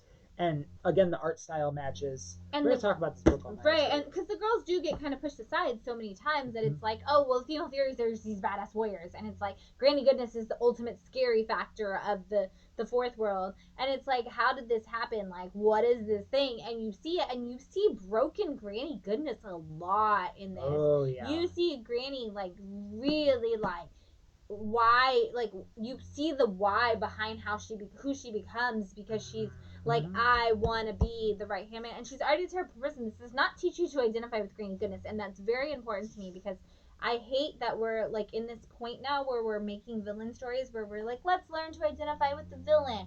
No, don't learn to identify with the villain. The villain is bad. The villain is a bad person. I don't identify with the villain. And I talk about, when I teach writing workshops, I do talk about, that's the thing, is you want to play on people where they're like, oh my god, I identify with the villain, am I a bad person? And it's like, no, the way they're doing it is they're still the bad guy because they're doing the bad, they're going about it the wrong way. Right. But when you have these, like you said, these Nazi leaders, and that Jack Kirby is definitely like, these are what I felt when I was in the war, these are how I feel about it. I don't want to learn to identify with Granny Goodness, and you don't. You're like, wow, she's a bad person and she wants to be worse. And here she is trying to, like, she's forcing these confused teenage girls to do her bidding so that she can become a worse person, so that she can rise in the ranks of badness. And it's like, she is awful. They are just teenage kids who are confused about where they are, and they just want to live up to this expectation. But in the sense of the Me Too movement, they're also like the women who are like, but I don't understand, I'm not oppressed. What do you mean there's oppression? Like, I went to work today and I got paid. I obviously am doing just as fine as the men because they got paid and I got paid. What's the difference? Right. Like, so you have all of that. And so it's a really great conversation about all of it, but also it's a perfect fit into a Jack Kirby world. And partially because of that. Because that's what Jack was doing in everything. If you are reading a Jack, it's kind of like people, like if you listen to Nine Inch Nails, BJ is on here, I know. If you're listening to Nine Inch Nails and you're surprised that they're political now, you haven't been listening to Nine Inch Nails for the last 30 years. Exactly. If you're looking at something like Cecil Castellucci being adamantly political in what she's saying, and not even political, adamantly human rights forward in what she's saying, and you're like, this isn't a part of the Fourth World, you never read Jack Kirby. You never read it. because Jack Kirby has always been human rights first. He created 100%. Captain America with Joe Simon for a reason. Like, issue number 1 is him punching Hitler in the face. If you missed that, yeah. you're gonna be confused as Sorry, to why they're so human welcome rights to comics. Welcome to comic books. Right. Bam! Here it is. Right? You should have brought the Halloween Man mock cover, the homage cover over here. But absolutely. Anyway, read Female Furies. We have it. I will order all of them if you need them, because you all need to do that. So awesome. And if you're a Fourth World fan. And then while we're talking about it, don't forget to vote on Tuesday. Yeah, for sure. Another book that we have in stock that I think doesn't get talked about enough. We always talk about Scotty Young as an artist. We bring up all of his covers all the time, but we don't talk about Scotty Young, the writer, very often. And Middle West was actually my book of the year last year, other than Lois Lane. Middle West came to an end this year. I think I cried when it was over. Middle West is a story that a lot of people kind of pass over because it is Scotty Young art, or not Scotty Young art. It's Scotty Young writing. Scotty Young writing, and they think like, oh, it looks like it's for little kids. This book is not for children. Teen plus for sure. This is the story of the storm that lives inside of us. It starts with a son who is abused by his father, and his dad literally turns into a tornado. And the son is like, I don't know what just happened. I don't know what it is. But there is this curse on the family, basically, that when they can't control their anger, they become a giant storm. And it is an allegory for the fact that if we don't control the storm inside of us, we will destroy everything. Holy cow, this book is so good. It's so deep. It's so heartfelt. It's so beautifully done. The art is extraordinary, which the art is not Scotty. Like I said, it is Jorge Corona? Yes. And it's so gorgeous, and the story is so deep. And if you are a fan of Scotty Young's art, you need to jump into Scotty Young's writing, because I actually got a trade of this before the trade was released. I was given the advanced reader copy of the trade from a completely different job, and I sat there in tears reading it because I thought it was so good. And I was like, I have to order this every day for forever. And again, I cried when it was over, because it was over. Not even because what happened, just because it was over and I didn't want it to end. It's so beautiful. Another one of those where the art is very Miyazaki looking. And kind of even more so than Win, very Miyazaki in the storytelling, because it is one of those like, you have this storm raging inside of you, and then it's like actually a storm outside of you too. So very Miyazaki would do that. Very Miyazaki. If you guys are fans of that, you definitely need to read Middle West. That's the first trade. Gorgeous. These are some half off trades, but I don't even know if this can be half off anymore. Awesome. Yeah, we can make this half off. I will totally make it. This is Gotham Academy by the beautiful, wonderful, extremely talented Austinite Becky Cloonan, who is one of my personal heroes. I love her so much. Wonderful human. This is the story of a girl who goes to Gotham Academy, and do you want to tell them why it's important? Yeah, her name is Olive Silverlock, and she befriends a girl named, I want to get it right, Maps Mizuguchi, who she shows around Gotham Academy, and Maps is going to be the new Robin. Yeah. And so, jumping ahead to keys here, we are watching Gotham Academy jump up, #1. Yes. As Maps' first appearance. As a part of Future State, correct? As part of Future State, yeah. I believe, for the new Robin. So that's exciting. Yeah, so this trade is actually part of our half-off trade collection. So if you are like, I don't know what any of those words mean, and you want to look into it, now's a good time to jump in on this trade. I'm super excited, and if you guys don't buy it, I might, because I'm super excited to see that Becky Cloonan, who was the first woman to draw Batman in an ongoing story, is also getting to have one of her characters turned into the new Robin. So congratulations, Becky. Super cool. We also do have issue 1 of that. I already pulled it out.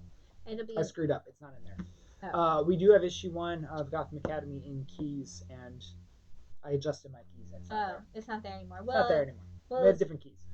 You guys all love Carnage. We've got some half-off Carnage trades. Just thought you guys should know. Yes. I actually have the single issue side. I don't need dibs on that trade. I do. I'm a Becky Cloonan fanatic, so I actually have it. But She does. I think yours might be signed by Becky. That might have been one of the ones that you got I think I did get it signed by Becky. Mm-hmm. Yeah. Send it to CBCS. Right, send get it to CBCS. verified. I'll get a note from Becky. Right, there it is. I'll call Becky and get a note. Right, absolutely. Carnage! Yeah, Carnage! If you guys are looking for some fun Carnage books, this is a good one to jump in on. It's half off, which makes it super cheap, actually. Yeah, it's super cheap. Super sick Carnage art. Right. Talk about modern art. It's awesome. Really cool. Sorry, you need a reading copy then. It's true. I've actually read it. Do we have the trade? I think I do have the trade too. I'm not gonna lie. Probably have the trade. Again, Becky fanatic. And then we also have Civil War Volume 2. I know a lot of you guys were reading it when it was coming out. If you missed any of it, we have pretty much all of the trades in our half off section. So choosing sides, we've got, I don't know which one you're on. Kingpin. We've got Gods of War. Yeah. We've got X-Men and Amazing Spider-Man. Yeah. Civil War 2, read all of it. So if you need to read, once again, a Tony Stark being wrong during Civil War book series, we've got all of it. We've got it for half off. You guys know how. Was that you choosing sides? Oh, I chose my side in the first Civil War, and I will never back down because he was definitely wrong on the first Civil War, and he will never be right on anything ever again in my life. In stock, we talked about all the books and everything that's in stock and some trades and things. We did get hats. Yes. Want to talk about that? We got some Bat City hats. These are really neat. They have like blue undersides, that little blue accents on them. They got a blue back, which is super cool. So when you wear it, all like, what's up? I listen to Blink-182. I'm into Wally West. Yeah, I'm into Wally West. No, like that's sideways. Wally West. Right, Wally's sideways. Wally West. He does like the W thing, right? He's like, Wally, I run real fast. No, we got Bat City hats. So these are cool, and they're really, really nice. Joshua pointed out the stitching on them is impeccable. Thanks, man.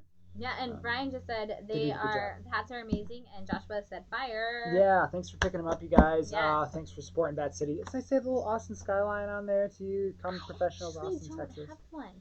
Right, what's wrong with you? I don't know. I need to get one. They're in the shop. They're amazing, and I love them, and I want to wear it every day. Absolutely. Another thing that's really cool, if you guys have read A Tomahawk by Donny Cates, you guys will know Ian Betterman. He is the artist on that. His wife, Joanne, not only gives amazing haircuts. She is the best at that. She gives the best haircuts. No offense to my sister if she's watching. Right, of course. But she's in Austin. So right, Joanne's in Austin. Joanne also makes these amazing bath bombs. And we are selling these in shop because they're super cool and we want to support Joanne and her amazing things. We showed her Black Cat Familiar t-shirts a couple of weeks ago. Yes. But she also makes these bath bombs. These are little cauldrons. And they have plant-based glitter, making them super cute in there. So you can throw this in the bath. The thing will bubble over like a cauldron and then make your bath all bubble up like a cauldron. It bubbles out of the cauldron, and then you can reuse the cauldron to put candy in. Joanne says you should put a little LED light in the bottom and have it glow. Oh, that's a great idea. Joanne always has the best ideas. She has the best ideas. Oh my gosh. She's one of the most creative people. Like that house exudes creativity. Exactly. You got Ian in there. And Ian just making anything and everything possible. I don't even know how Ian thinks of the things that he makes, but he makes them. We're hoping to someday have Ian like resin molds of things in the store. Totally. Which if you about that. have not ordered them yet and you're looking for what your King in Black orders are going to be, there are tattoo variant covers from Ian Betterman. They are extraordinary. You want to get them. You want to tattoo them on your body. You can get those tattoos from Ian because he's actually a tattoo artist here in Austin. He's phenomenal.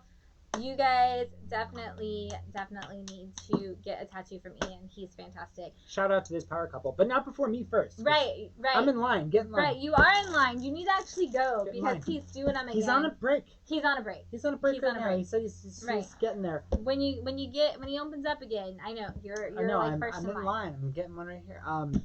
Ian is super cool. He has announced the sequel. Yeah. He said I can talk about it. He did announce it? He said I can talk about it. I know I brought it up before because Donnie brought it up before, so I was going Right. off of And Donnie. I was like, am I not allowed to? He said, no, it's cool. Okay, it's good. cool. It's public information. Ian is doing a sequel to A Tomahawk with Grant Morrison. Yes, and it's so beautiful. And it's awesome. We've seen some of the pages, and it's so the thing which he has the prototype of on his site, and you can buy prototypes. It's called the Sub Tomahawk, which is a super sweet name. Yeah. Also, Ian's creation. If you guys don't know, Ian also helped Donnie create Cosmic Ghost Rider. Kind of a joint Kirby Lee kind of an effort. Absolutely. And Ian is half of that creation. Absolutely. And when you see Ian's work, you see Cosmic Ghost Rider in it. It's crazy. Which we just had this great moment. Ian didn't have a Cosmic Ghost Rider toy, and oh my god, Ian makes toys. he just got to see the Cosmic Ghost Rider toy the other day. And when we gave him one to have. And they talk about like, oh, I love to give gifts because people light up like a Christmas elf kind of thing. That was a reference to Boy Meets World. And Ian really did, and he was so excited to see. I don't have one of his these. creation turned into a toy, and I can't imagine something you created being turned into a toy by Hasbro.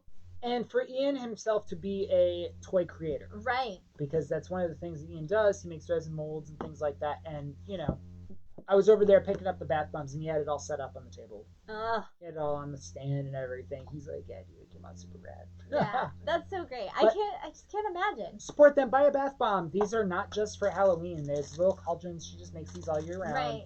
And they're cute because they bubble over and they make the bath bubble up, and it's a whole big thing. Joanne is one of my witch sisters. We ghost hunt together and things like that. And so yeah, it's definitely not a one year time. And one of the beautiful things is for those of you who are interested in it, is Joanne also does all of the research into what everything she puts into the bath bomb means. So there are some that are meant to inspire creativity in you, and there's some she actually gave me that are meant to be calming and to take away like the stress in your life. And she just did one for last weekend that was a full moon bath bomb that you should use on a full moon so that you could use it yesterday. The sale ends today. It's still not midnight yet, so I think we do it 20% off. Samhain sale. So if you are looking for some bath bombs online, you can get them from Black Cat Familiar on Etsy, or you can check out her Instagram, which is at Black Cat Familiar, and you can get to her through there, or you can buy them in shop, and we will happily get you set up with some amazing bath bombs. There's some cute little ghosty ones. There's little orange ones that have sprinkles on them. Mm-hmm. She's like, and sprinkles, they dissolve in the bath with the rest of it. Right, it all goes down. It's safe for the environment. Joanne will never do it's anything all to hurt organic the ingredients environment. And stuff too. Yeah. Yeah. Super cool. She's also on Leonardo DiCaprio train to save the world. So. Right. We talk about it a lot. We've got a giveaway for you guys. Oh yeah, that's me. That's Here you. Go. Oh, we got another poster. Yes, Cameron says he's got the tattoo variant on his list because it's badass. It is badass. It's so sick. And yeah, Guillermo said looks so sick. Yep. Brian said he is calling the Bat City Infinity Gauntlet when we make those. And Sai says we need Bat City fedoras. Hey, there you go. Right. Well, BJ will definitely be first in line for Bat City fedoras. Right. No kidding. So we are giving away this Doctor Strange poster, which is just kind of awesome. Is this Alex Ross art? Because that's like super detailed face. You're like covering the face with the TV. I can't see. Face is over there. That's so good. Anyway, you get this I'll have to watch some replay. Doctor Strange poster if you can answer one of these questions that I'm gonna pick because I wasn't prepared. Who left comics to work at a Canadian art magazine after being paid $35 per page / per week at DC? What? Yeah, I know it's super hard. But they left comics to work at a Canadian art magazine because they were only making $35 a week essentially at DC Comics. I assume the year was 2010. The year was 1985. So I will give you that. This comic creator, and again, remember these are all comic creators who have passed away. So you definitely need a power charge. You are at 10%. Yep. Gotta wrap this up quick. Keep an eye on the answer. I can't see behind the poster. Write the poster down. I'll make sure you don't die. I can't see behind the poster. Let's see where she put it. Oh, there it is. Oh, cool. So, who left comics to work at a Canadian art magazine after only being paid $35 a week? DC. In 1985. In 1985. Here you go. Oh, Nigel got it. Nigel got it. What? Nigel got Yes, it. it was Darwin Cook. Darwin Cook was getting paid $35 per page and was only getting one page a week when he went to work for DC. This is an adorable story that Darwin Cook actually left his family home to go out and really wanted to work for DC, took his portfolio, showed it to DC, got a job, and then only was making $35 per week because they were only giving him one page a week. So he left. And when he came back, he was Darwin Cook and was extraordinary, and they paid him all of the money. So, oh, no, I will be back. Oh no, you're leaving. There's not enough reach. Oh, okay. There you go. Yeah. So obviously we're having a thing today with our organ. Wrapping it up. Yes. So yeah, Darwin Cook. That was great. I can't wrap it up. Next is Keys. That's all you. So while I'm waiting and we're talking about it, Darwin Cook's extraordinary. I'm really glad that he was able to come back to comics. I think it would have been a very sad experience for all of us if Darwin Cook had never come back. So glad he did. Yeah, longer cord. That's better. What was I going to say? There's something exciting I was going to tell you guys. I have got a phone charger now, so Matt's phone won't die. Matt's phone controls the live stream, so go to Five Below for an 11 billion foot cable. That is so true. Really? Yeah. Good to know. Right, let you in. I didn't know that they had extremely long cables. I just knew that Shannon's mom stole mine. That's true, she did. Shit. Do we have any copies of New Frontier? I don't know if you're charging, by the way, because you know I'm terrible at that charging. It doesn't let you know if it is or isn't. I think so. I think we have copies of New Frontier in stock. We do have. We have one right copy of it. Yeah. Yes, Guillermo, we do. It's like right there, right there. No, it's not right there. Right there. It wouldn't fit on the shelf. Oh, that's Kingdom Come. To fit You're on the shelf. It's true. I don't know if this is gonna charge or not. I don't either. So we might die. We might. Yeah, we might die. Do you want to show keys while we real quick? know Yeah, that we're exactly. While we're not dead, we've got some keys this week. Jump up here really fast. Speaking of Chadwick Boseman and that amazing McFarlane cover, we have got the sketch variant, some 1 in 5 sketch, and we got a couple of copies of it, but not many. So if you guys do want this, we're talking shop. We really love the sketch in a lot of ways better because it does show the details of Mr. Boseman in a lot of ways, which is really nice. Let's see that. Yeah, wow. Yeah, this is amazing. It's beautiful. Unbelievable sketch cover. And the other things that I want to talk about, we got a bunch of these in, and I had forgotten about them. They're super cool. Speaking of yesterday being Halloween, today being the Day of the Dead, we got an awesome collection of some pre-code, some post-code horror books. And originally this title was called It's 12 O'Clock The Witching Hour. Now it's called It's Midnight The Witching Hour. This is number 69. It's a 30-cent issue of The Witching Hour. Super cool. The other cord doesn't reach. Did you plug it in the computer? I did not. I forgot that that's a possible thing. You keep going. To do. Shannon's got the hookup here on the phone thing. Literally. Yep, literally the hookup. Bum bum bum. Bum bum bum. Plugged into the computer. Okay, yeah, trust the computer. Now it's gonna throw the whole thing on. Oh no! Hopefully it doesn't kick us off the stream. Hopefully not. All right, cool. We have The House of Mystery, number 290. This is the first appearance of I, Vampire. Whoa, that's crazy. Right? I forgot we had that. Isn't that a cool book? You actually wrote the tag for it. I know. That's why I said I forgot. Right. That's my terrible handwriting. All right, first I, Vampire. Sorry. This is neat. This is Dell Comics Dracula number 2. And this is a super low-grade copy. The covers are actually detached on this. But if you want a cool copy of a cool Dracula comic, look at that. Dracula is a superhero. He's so fun. Why is that not a thing that happens more often? He's like super Batman, but like in a purple. He's like wearing Catwoman suit with Batman's belt. Right? I think Dracula should be a superhero for everything. Totally. Why don't we make a superhero squad out of Universal monsters in general? Werewolf by Night, right? This Wolfman sort of a deal. The Mummy. Karnak, whatever you want to call him. Like, there is a huge property here that's just getting missed. Right? Come on, But Universal. Dell Comics. Jump into the comics 15 industry. cent issues. Super cool. Covers are detached bits, and Universal Monsters are all pretty much open copyright, so. Yep, it's true. I know. And I'm well aware. these books here that are they're not necessarily the best grade, but they're super cool. This one is my favorite one out of all the ones. Yeah, these old horror covers are so super cool. This is a Witch's Tales, and again the covers are detached on this, so it's essentially half off of what you pay for it on eBay. But this is awesome. It even says, what is it? Bloody Talus. Terror from the Sky. The bone-chilling fear of Bloody Talus. Witch's Tales. This is an awesome cover. Why is there a vampire in space with aliens? I don't know. Isn't there? Why isn't there? This is what comics is made.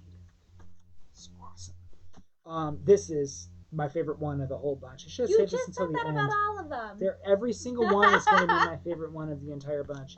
The ghastly tale of the skeleton panic-stricken fear in the rhyme of shock horror tales. And look at this bloody Dracula pre-code. Can I see that? I can't see it. Can I see it? I haven't seen it. Okay, because it's like he's like eating one of the beetles down here. It's right. Not, but that's what I was like. Paul McCartney getting eaten up. Right, that's totally what it looks like. Right, which at that point would not be pre-code. That would be post-code. Right, that would be post. Well, yeah, it'd be code. Code, right? Code with the Beatles. Oh man, this is my favorite one. This is an awesome shark cover. Oh god, it's so cool. This is Jaws of Death. Creepy number one. Actually, this one is.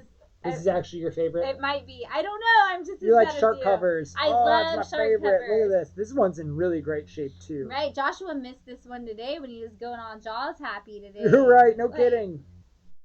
This is great. That's awesome. The Gassy Tale. The Gassy Tale. Told in new, chilling picto-fiction. Weird magazine. Cool Frankenstein cover. Kim says pre-code horror stuff is awesome. Pre-code horror stuff is so cool. It's the best. There was a publisher, I forget, IDW, put out a group of books last year or 2 years ago that collected stories from pre-code horror. We got the one, that Horror Tales book. Yeah, I remember. Yes, I ordered some more from Diamond that were still in stock, and we should be getting them this week or next week. There's actually a group on Facebook that collects pre-code horror. Ooh. And this group scans old pre-code horror books in the best condition that they can find them. They make scans of them. And since most of that stuff is all open domain, they reprint them in these books through IDW. Nice. And you can get these collections and read pre-code horror stories. And I read one of them, and this guy is drinking heavily, and his family's all dead, and he's killed them all to get the money, and he gets their inheritance. And of course he inherits this house, and he goes down into the basement. The basement's full of coffins, and he gets locked in the coffin. The authorities can't find him, and he dies, and there's rotting corpse all in there. His stories are so cool. There is a documentary on Amazon that they played while I was getting my root canal, because they asked me what I was into and stuff, and because they asked what I wanted to watch on TV, and I said I don't watch TV. I run a comic book store. I don't have time for TV.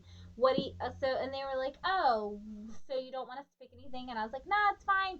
And so the girl, knowing that I really did want her to pick something, finds a comic book documentary on Amazon that I actually hadn't seen, which is weird because that's what I watch when I'm in the store. And it actually starts with the pre-code horror. And it starts with, detective and action and all of that. But it gets in, the big chunk of it is talking to all the people who made the pre-code horror magazines. And they talk a little bit about making them and everything before, but they really talk to them about what it was like when the code came down, because all of the code rules were basically just to stop them. Right. And they're like, you couldn't help but take it personally, because they would say your title can't have these words in it. And they were all the words that our titles were. And they would say, you can't have these things in it. And it's like, well, that's literally what we do. So it's like everything. Blood, Frankenstein. Right. So no, you could have Frankenstein, but only if Oh, you right, because like. he was literary. He's literary. Literary. So you had to like, and so it was just, it's a great documentary. I've never been upset that the dentist didn't keep going until I was watching that documentary, because they were done and I was like, but I'm not done. Hold on, what's my time like, at where here am so I I can at? I know, fast forward to this when I get home? I need to know. And then I was like, well, I'll just watch it from the beginning, because sometimes like they were making drilling noises and I couldn't hear. But I was like, I've never been okay with being at the dentist until they played this documentary, because I was so fascinated with the conversation about pre-code horror. Yeah. And so now I have to figure out which documentary it was too, because obviously they weren't like, oh, here on your your medical records, we're gonna chart which documentary you were watching. Right. So now I gotta find it so I can tell you guys what it is, because it's the best conversation about code. The best. I think that we also need to call this a picto-fiction shop. Instead of a comic shop, this is going to be a picto-fiction. I like that. This is Tales from the Tomb. I forgot which number this is. This is like 1972. Holy cow. So, code. Code. But also awesome. I don't know how they got away with these. If anyone knows. What's the book about? Let me see. Satan's Bloodbath. Oh, well, if they get what they deserve, then they can get past the code. Does it have the code on it? The code didn't approve it. The horror of things that rise from the grave. Right. This isn't approved by the code. Code approved. And this girl's getting stabbed here. Yeah, so I will definitely find it. It's all about history of comics, but it really delves in. It's got a lot of code. It's got a lot of horror book creators. Or sons of like horror book creators talking about it. Yeah, it's really good. And horror comics aren't something that we get a lot of these days. You know, AWA is doing a good job with like Hotel and Devil's Hideaway that I'm working on, because I'm like, we need more. Yeah, right. You need to write them yourself. Right. And Autumn Null is kind of right, but it's not like stabbing people with stakes on the cover. Horror. Right, AWA is definitely like, hey, this is real world horror. Real world horror, but not like. Again, monsters stabbing people with sharp, pointy objects. Right. You know, and then eating their brains because Satan's blood. It's like, these concepts are so far and beyond. Here's another. Which ties into Department of Truth this week. Tales of the Tomb. The Satanic Panic. Right, exactly. There's a lot of Satanic Panic in there. What does it say on here? Blood Goddess. The shocking horror of the Blood Goddess. Where are these comics? Right. I'm gonna start writing extreme horror comics. I gotta text Megan right now. We're gonna write extreme horror comics. Extreme horror. Going pre-code. Very extreme. What is this? Crawling slowly out of the grave comes this ghoulish special issue of fear fables and classic terror tales from the fiendish files of Uncle Creepy's crypt.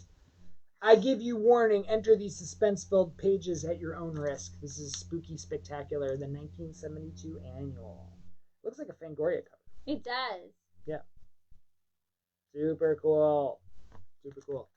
And again, these are all oversized magazine-sized books. And the biggest issue ever of Vampirella. This is incredible that you have it. Super cool. This is here. Vampirella number 64.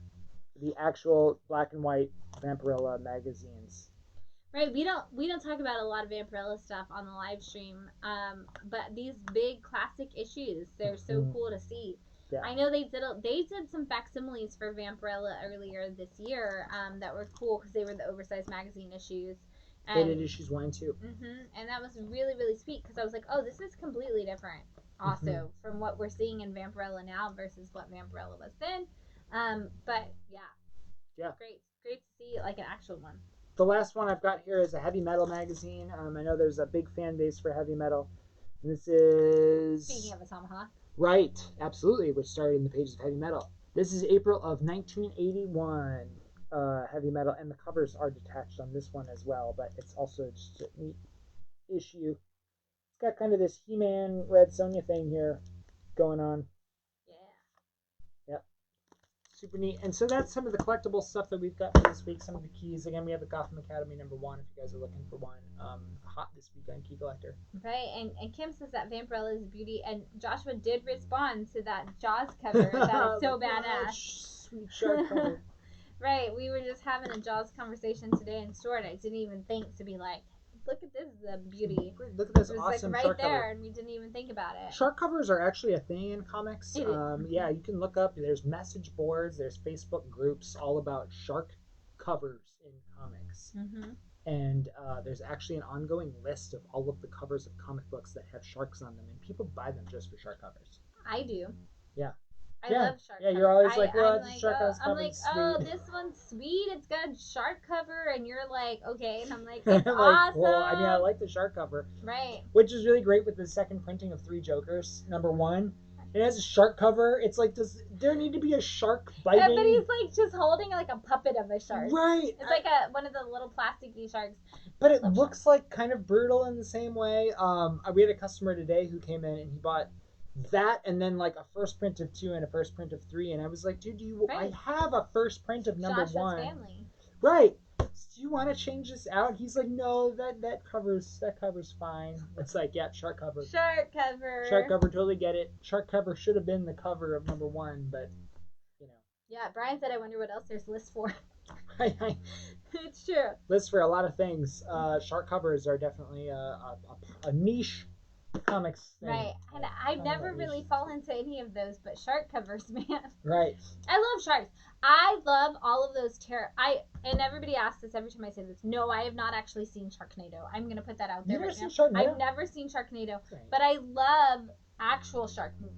Yeah. I don't consider Sharknado an actual shark movie. That's like a stupid, right. crazy But like the sci-fi Shallows and but the 47 Shallows meters and 47 down. meters down and Jaws and Mhm. anything in that, like from one end to the other. I love them. Deep Blue Sea. Deep Blue Sea. Oh Right. my gosh. I just love all of the, like, anytime you're underwater and a shark is going to kill you, I probably love this movie. Right. And so shark covers, I get them every time. I like the terrible Jaws movie where they're at SeaWorld.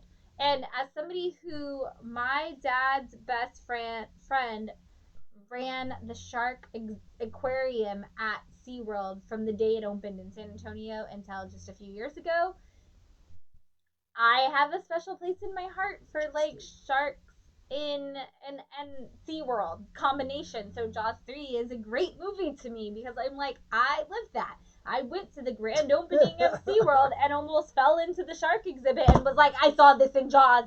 Right. I'm gonna die. Right. This is what it is. This is how it happens. And everyone's like, this didn't happen in Jaws. Right, and you're like, walking. Yes, it did. I saw it on USA. Right.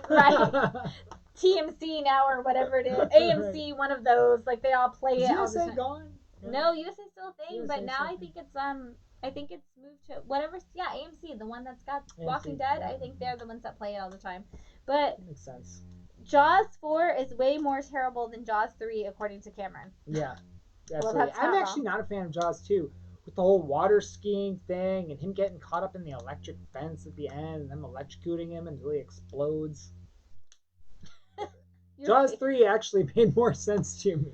It's terrifying to think of Jaws, like, to think that you're at a SeaWorld and, because, come on, animal cruelty is a thing at a lot of those parks, and Right. so to think that, like, the animals are like, we're gonna get back at you for the animal cruelty, Right.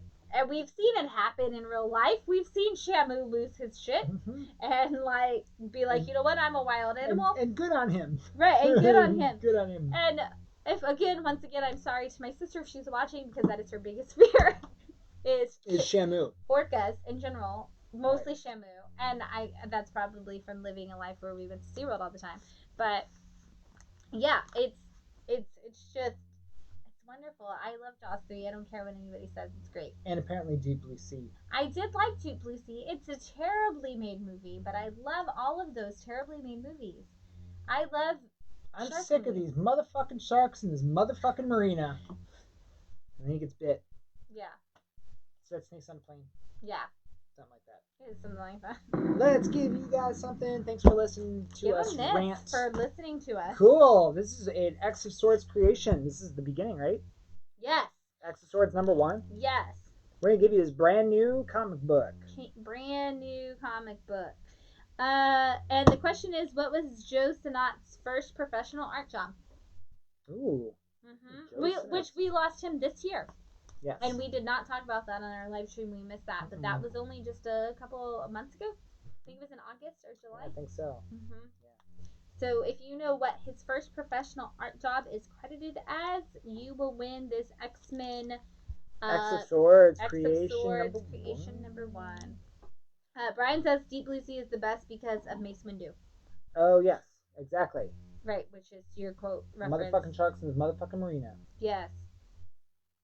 Brian is passing, but he knows the answer. Did you win already today? Yes, you did, right? Yeah, you got posted. You haven't gotten a comic if you need a comic. No, you got the comic. You got the You're so the sweet, Brian. Yes, Brian, and yes, you just emailed me or messaged me the correct answer. So if anybody needs to know it. What's the question? What was Joe Sinot's first professional credited art job? I will tell you it was back in 1950, and it's easy to look up because you can Google machine. Joe Sinnott. Mm-hmm. Sinnott. Sinnote. Which everybody around us works there apparently. Please, Sarah, may I have some more wine? Do we have any more? There's a little bit. There's a little bit left. Once again, thanks to Sam, our subscriber Sam Larson, and Anna Maria for this amazing wine, which is done at a vineyard here in Texas that we should look up. It's called BECKER Vineyards. BECKER Vineyards. Thanks, Texas Wine.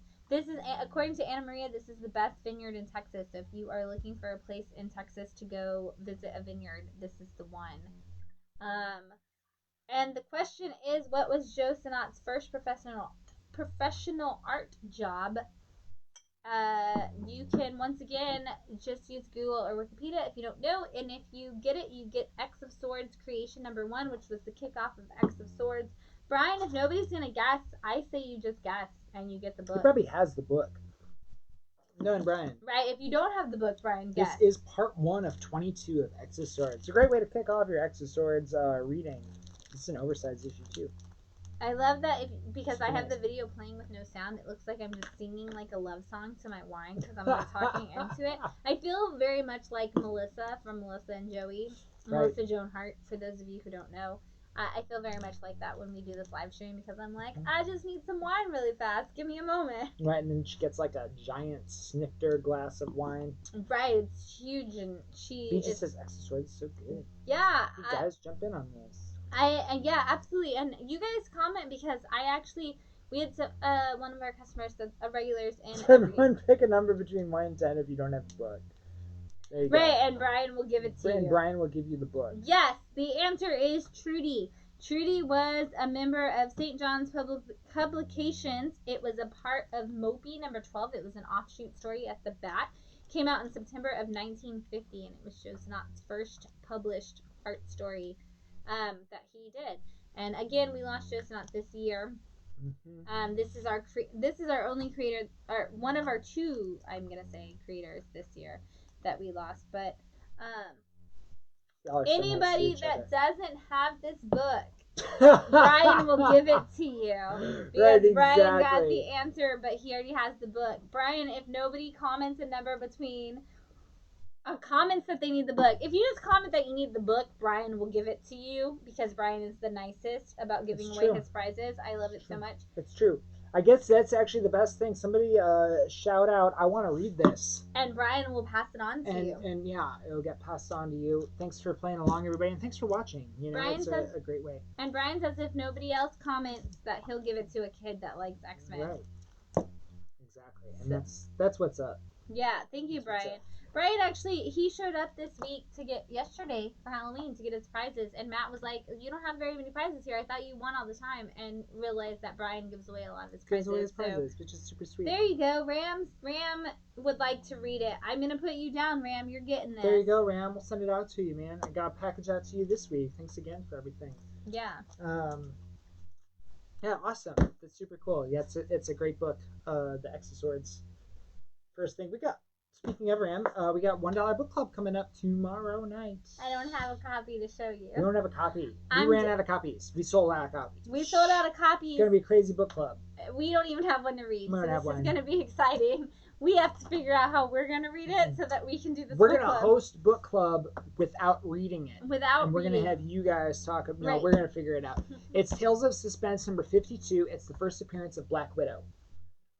We ordered 12 copies, and bam, it's going to be a fun book club.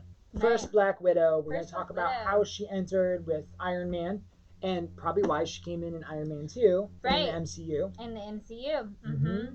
Not Tales of Suspense 52, Iron Man 2. Right.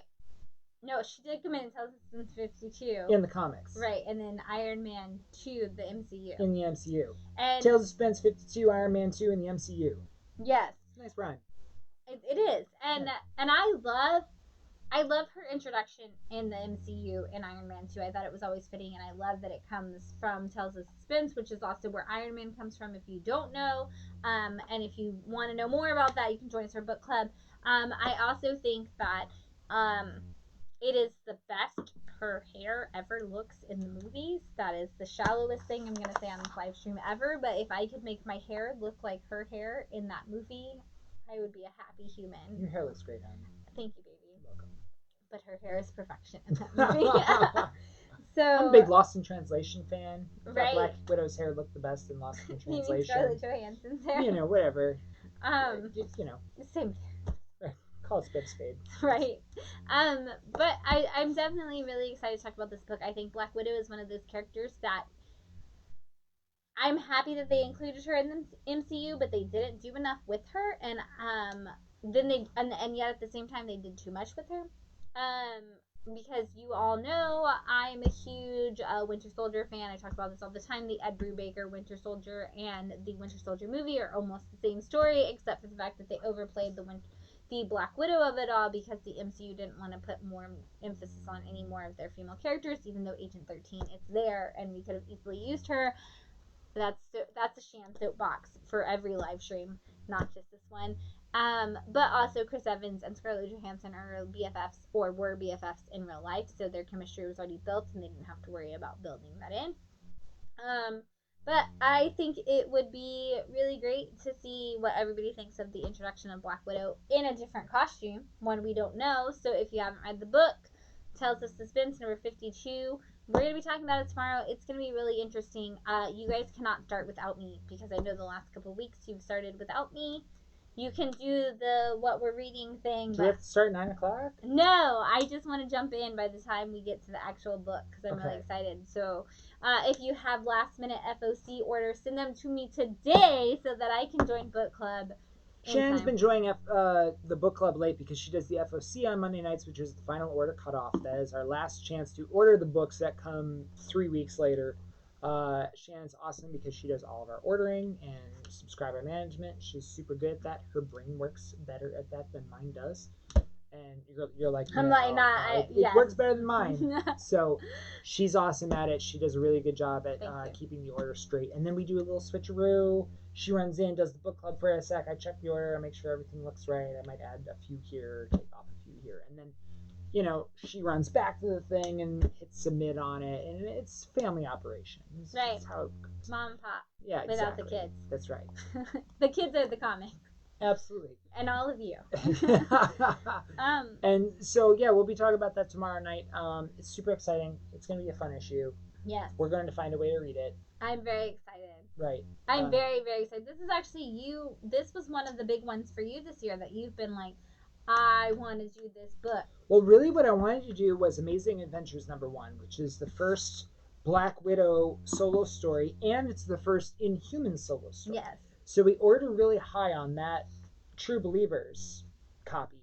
And what happened was that came in and they only printed the Black Widow half. Right. And I thought it would be really fun. We talk about a lot on the book club, why is this issue important to the history of comics? And obviously the first appearance of Black Widow is important to the history of comics.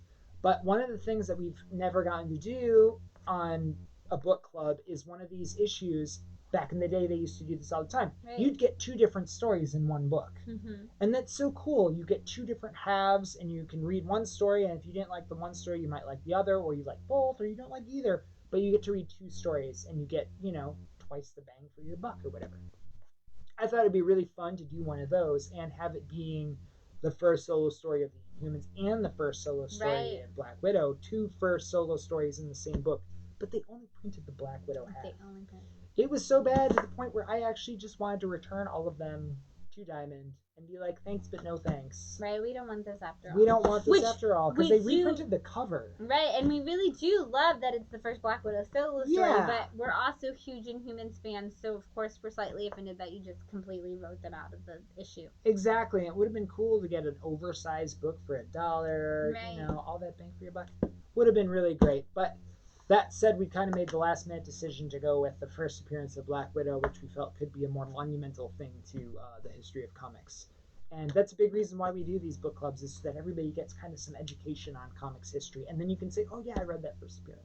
And Ram actually said Black Widow is one of his favorite Marvel superheroes. Awesome. See, so you're going to be looking forward to tomorrow night. That's great. We have a comment from Joey that says, how much for Avengers 10 and what is the grade? Do you have, oh, right there. Avengers 10, it is $60 and it is probably like an 8. Mm-hmm. I would say 7.5 and 8. I was going to say 7.5, yeah. Yeah, it's pressed and it's gorgeous. Yeah, but so Tales of Suspense, I'm really excited.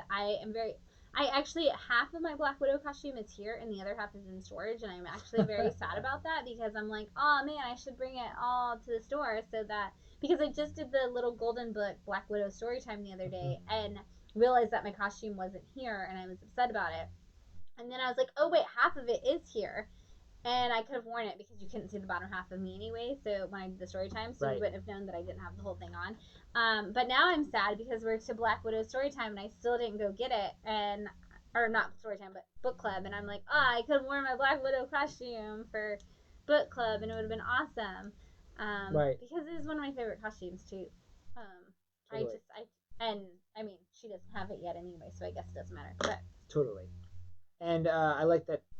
You and I, one of the first times that we cosplayed together, I was Dick Tracy and you were Black Widow. It's like espionage. Right, we were like all about being spies together. Yeah. Right. Joey wants to know how much for Amazing Fantasy 7. Also 60. Also 60. It has the stamp cut out in the back, which is why it's super low. Super low. Compared to what those normally go for. Giveaway. Yeah, we've got this. We have 2 more giveaways? We have 2 more giveaways. We have a Spider-Man card and an X Factor number 27, which I just really like that cover. It's a lot of fun. Yeah, and a foil X-Men card. Yes, and the Spider-Man card. Spider-Man card. Yeah, and the question is, X Factor. What late Batman comic writer was featured on the Batman Adventures as a part of a screwball trio of incompetent supervillains? And really, I want to know what character was based on him. I will give you a super extra hint of that he also is more known for his Green Lantern work. Ooh. But which late comic writer was featured on the Batman Adventures as a part of a screwball trio of incompetent supervillains, and what character was based on him? And you will win this X Factor number 27 and this foil Spider-Man. Yeah, which I love that foil Spider-Man card is actually like the coolest part. I do. Yeah. It is not Bill. What is the grade on that Spider-Man card according to Nigel? It's in really good shape, Nigel, actually. And if it's not in good enough shape, I have another one that you can check and see if it's better. But it's actually pretty dang good. Yeah, it's super sweet. We're probably looking at a 9.8. I would get an Abzarine pad and clean the fingerprints off of it first because of my gummy meat hooks touching the thing right now. Right. I can literally see my fingerprint on it. Right. Well, we can pull a different one for you. With gloves. Right. I'll pull one with gloves. Right. For whoever wins. Is it Jeff Loeb? It is not Jeff Loeb. Remember, they are not alive. Right, these are all late. It is the Day of the Dead today, and we are remembering the greats. Right, so this is a late comic writer known for his Batman work, but also more so, I'm going to say, his Green Lantern work. Like Jeff Loeb's not dead. Right. No. The Batman Adventures, which is the sequel to the Batman animated series. He was a part of a screwball trio of incompetent supervillains. What character is based on him, and who is the Denny creator? O'Neil? It is Denny O'Neil, but you gotta also know the character name. Ooh, you gotta know the character. You gotta know which character was based on Denny O'Neil. It's also kind of a trick question because 2 of the creators that were listed in that trio are actually deceased right now. Mm. But not to be confused with the comic Deceased, which is also DC, which Denny O'Neil is known for working on. I will tell you it is Denny O'Neil, so if you can give me the character and Denny O'Neil's name in the same comic before Brian figures out which character it was, you can beat Brian to the answer. Right. But and also, speaking of people we lost this year, Denny is one of them. It is actually, you can look up comic book creators by year that we lost them, and we actually have lost a lot this year. And we talk about, like, everybody was really sad about Sean Connery being lost this year. Um, Less women were sad about it than men. There's a lot of things that Sean Connery is known for in interviews. Riddler. Ram with the correct answer on the character. He was the professor. Not the professor, but the professor. The professor. Yes, it was Nice. a trio that included the professor, Mr. Nice, and Mastermind. And each of them was based on a comic creator. Denny O'Neil was the professor, Archie Goodwin was Mr. Nice, and Mark Carlin was Mastermind. Cool. You gotta know, if it was a question about the animated series, Ram was gonna nail it, because Ram is the master of the the classic cartoon stories. So good job, Ram. Sweet. Yes, I'm not surprised. Ram always has the comic knowledge.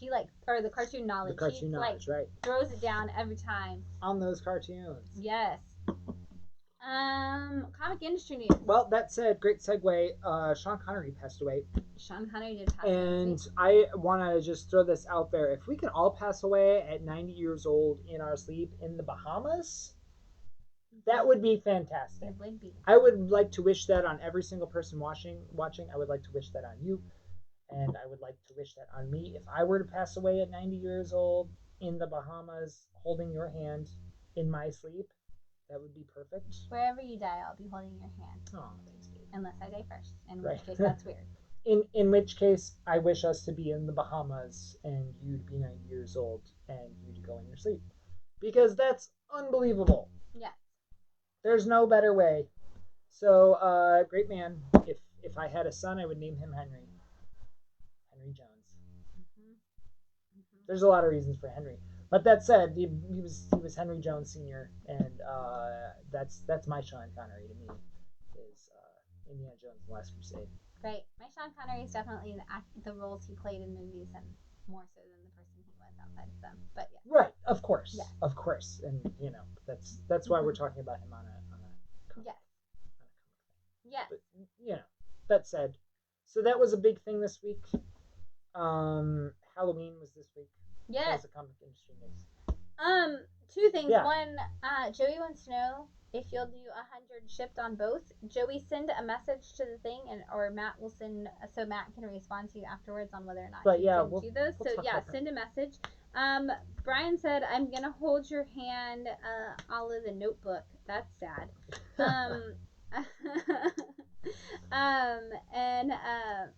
Yeah, and Brian said you need to call him Junior, and he will have to go by Indy. Right. Exactly.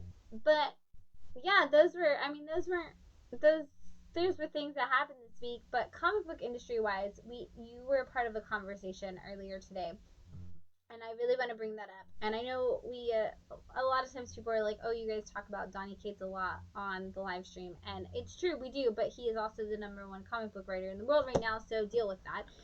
Yeah. But also, there's a lot of things that Donny does that don't get notoriety, and like buying everybody in the city of Austin's comic books during COVID so that you could read your comics and not have to spend your own money. I'm sorry, but he bought comics from us and Austin Books Comics and Dragon Slayer, and I know how many subscribers Dragon Slayer has. Yeah. So the fact that he bought all of those and ABC's and ours and anybody else that needed it, like, that's a phenomenal thing. And that also goes to Megan as well. I think that Megan gets missed in that credit a lot. That was also Megan Hutchison as well. Thank you guys for supporting both of them for being extraordinary humans.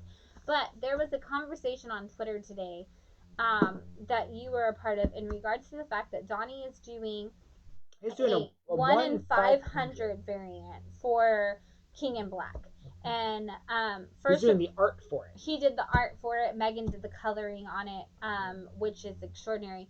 And I know a lot of you have already asked me, how do you get that variant? You buy 499 copies. And right. I'll buy one, and you can have the 1 in 500. Right. We didn't order enough on the IO for you to get that, period, end of story. Let me just say what that. What did we order? 15, 20? Not 500. Not 500. So you're not getting that from us. No. I'm sorry. That's reality.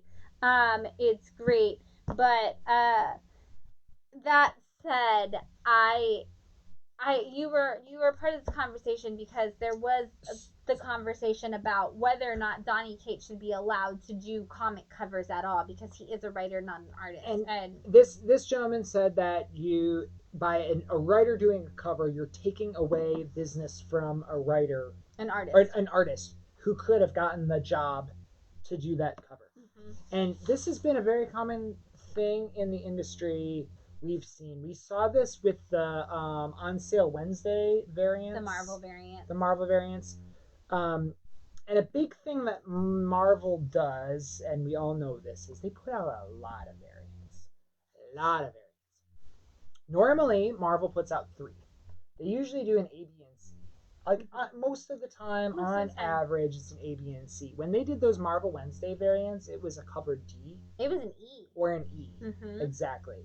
So it wasn't even, they were already doing more variants than normal and then putting the one out, and everyone was like, well, there's no art on the cover. That's taking away a variant from an artist that could have gotten a job. Yeah. And I think something that a lot of people don't even realize is that Marvel has the Young Guns Workshop. Yep. And Marvel is very big on, bring us your portfolio at a convention and show it to us, and if there's a spot for you, we'll give it to you. And or hey, we just discovered this talent, we're gonna put them in our Young Guns program. And the Young Guns program is all about finding these new artists, and that's where Chichetto came from, and Del Mundo and a bunch of these other ones. They're all a part of the Young Guns program, which is the rising artist of Marvel. Yeah. And think about, in terms of the Young Guns program, that's 13 covers that they were putting out last year so that each of these rising artists got a variant cover for every Marvel title. Like all those X-Men titles had a Young Guns variant. And that's incredible. But also to the point that Cam and Brian and somebody else have put in there is that's 500 cover. I think Nigel even said no, who was it? Somebody, Cam maybe, that said, I don't know any stores, or Brian said, I don't know any stores that are getting a 500, that actually ordered 500 covers. Right, like Midtown. Right. It's not a thing that's so common that this is something that they took the 1 in 10 cover away from somebody. That's exactly what I responded, is that they didn't take a big thing away. Really, what that is it's a thank you to Donny Cates for creating a universe that's so incredibly huge that somebody is ordering 500. That somebody would want. Okay, finally, all of my universe that everyone has read and have bought all of these copies of every issue of this has come down to one title. Right. Where a number 1 may even get an order of 500 copies at one store. There's only 3,000 diamond accounts. Right. There's 3,000, 2,800 diamond accounts. Yeah. One of those stores, maybe 2 of them is going to order 500 copies. Maybe 4 stores, like Coliseum of Comics in Florida. Right. Maybe Midtown. If you have multiple stores and you ordered it all under one diamond account, account, so that you like could Arsenal, get that. right? Yeah. Shout out to Timmy out there. We're friends. Timmy Heeg over at Arsenal. Yeah. Awesome people, awesome comic book stores. It makes total sense for those things. You're ordering that many under one account for multiple locations of your store. Like Coliseum. Right, Coliseum has multiple locations that are all huge. Right, exactly. And shout out to Phil. Mm-hmm. Shout out to Phil in general for always keeping all of us on point. Right, exactly. Phil Boyle over at Coliseum of Comics. Feels like, hey guys, you're probably slacking on this. This is how you need it. He's having a district manager for comic book stores. It's true. If we were a corporate thing, if comic book stores were corporately owned, Phil is like the CEO / district manager for all comic book stores, and shout out to him for being extraordinary and keeping us all on our product knowledge and toes and everything. Yep, and being like, hey, here's how things are performing and things like that. It's so good. Yeah, totally awesome. But you guys, like, those are the stores that are going to order 500 copies of this, especially if they're ordering it all under one account. And so, I mean, are we actually looking at maybe a print run of 10 on this comic? Right. 25? Right. Maybe. You know, maybe they'll print extras and they'll throw them in as thank yous or whatever, like the 1 in 200 of Hellions. Right. How many people ordered 200 copies of Hellions? That's why Diamond had ones that they could send out as being a thank you for sticking with Diamond during COVID. Like, that's the only way that anyone got a 1 in 200 variant of Hellions #1. Right. So really, at the end of the day, it's a thank you to Donnie for creating a universe so big that someone would even want to order 500 copies. Right, and I like what Brian just said. How about count up how many books Donnie has written? Now imagine if that was gone. Yeah, him getting to make some covers is going to break the world. Like, that's so true. Like, imagine just this entire, like, not even counting the indie world, but just imagining the Marvel world that he's been doing right now. Like, and I mean, the Thor Fortnite comic is the most downloaded comic of all time. Yeah. And it's an impact on the world.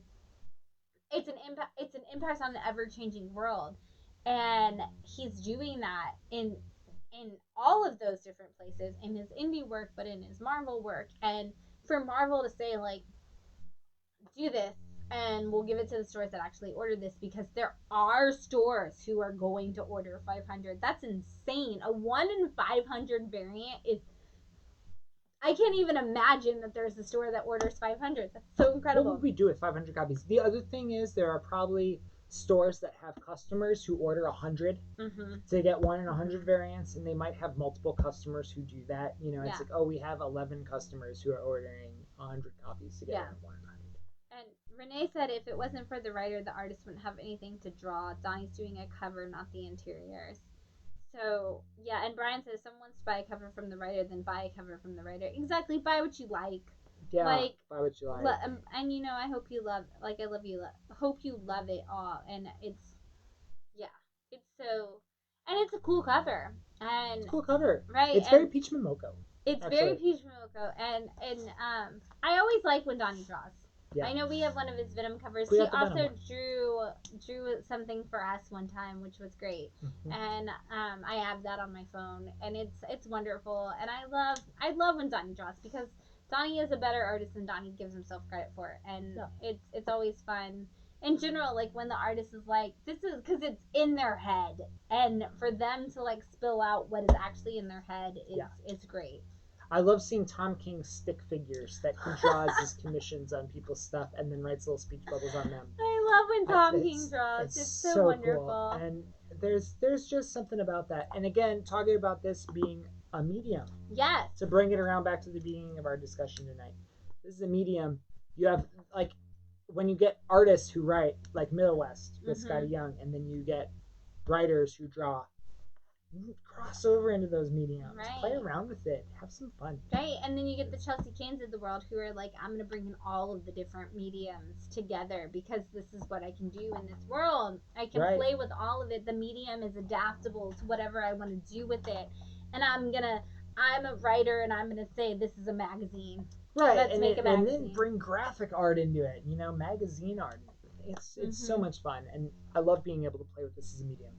And with that said, good on you, Donnie. Congratulations. Way to write a universe so big that people are going to order 500 copies of your fucking comic. And where you have a Kate's Verse omnibus. Right. You got a freaking omnibus for your shit. Omnibus. And we know Donnie. Donnie doesn't have any time. Donnie can't talk to you because Donnie is constantly working. What's up, guys? Good to see you. How you doing? Okay, I got to go. Yeah. And it's like, I completely appreciate that. Anybody in my life, if I see you, and you're like, what's up? Just picking up my comics. I gotta go because I'm working on dope shit. Yeah. Dude, good. And awesome. Get the fuck out of here. Go do something cool. And if you're at a convention and you want to make Donnie happy, bring him a Dr. Pepper shake from Whataburger. He loves that shit. Absolutely. fucking loves that. Yeah, I'm just gonna throw that out there. That's a great way to get Donnie on your good side. Is to bring him Dr. Dr. Pepper Pepper shakes Although from Whataburger. Although right now I might not trust you because of COVID. Right, that's true. There's no COVID conventions times. right now. So It's true. when conventions happen again and the world is like whatever form of normal and things are sanitary, right? That's a give him a gift card to Whataburger to buy Dr. Pepper. There you go. There you go. Heard you like Dr. Pepper shakes. Gift card. Perfect. Yeah, and we have some. Like Cam said, I wouldn't be reading Venom if it wasn't for Donnie. I wouldn't have read Silver Surfer Black, and I wouldn't be reading Thor. And Brian says, I went to Thor because of Venom, and now I'm doing crossover. Pretty much when something new is coming from him, I'm going to get it. So when you have Donnie on site, we'll let you know. And Renee says he wants some Tom King cover art, and I agree. Yep, absolutely. The second Tom King does one thing. I want to blank Mr. Miracle with Tom King art on it. It's so great. I talked about this because Rorschach has a cool blank cover, and it looks like parchment paper almost. Rorschach's one of those blanks that's cool because every single person who worked on the title can do a Rorschach. Right, anybody can do that. For you, it's not like a difficult thing to draw. Yeah. It's not like draw Venom with the teeth and the tongue and the eyes and the whole bit. It's like, no, just draw me a Rorschach. So you can get signed and sketched by every single person who worked on the title. You get all these cool little Rorschachs all over it. I'm excited to get that one's con start back up. And I think we have one more copy of the blank. I agree. I'm so biased that you're like, get a Venom like drawn. I like immediately, like, I'd only get Sam.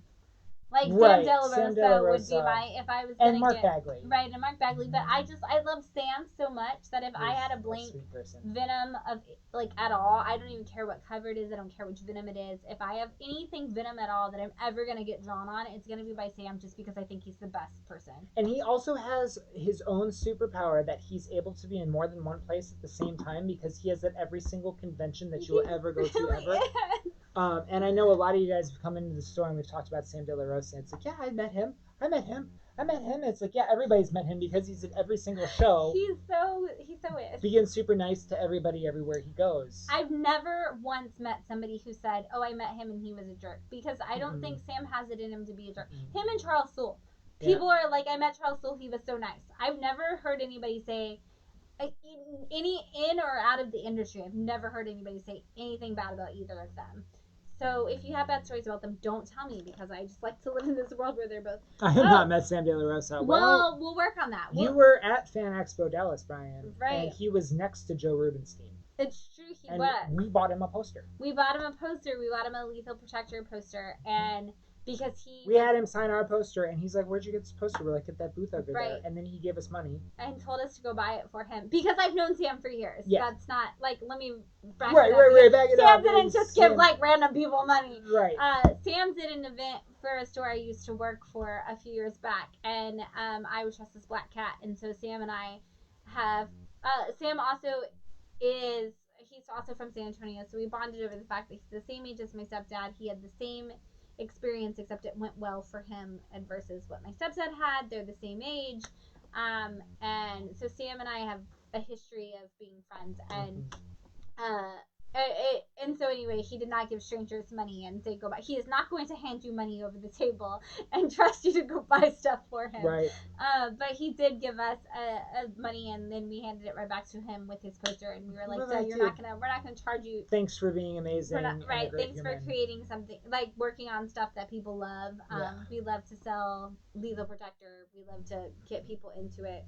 He is so nice. And since we're approaching the 3-hour mark. Yes.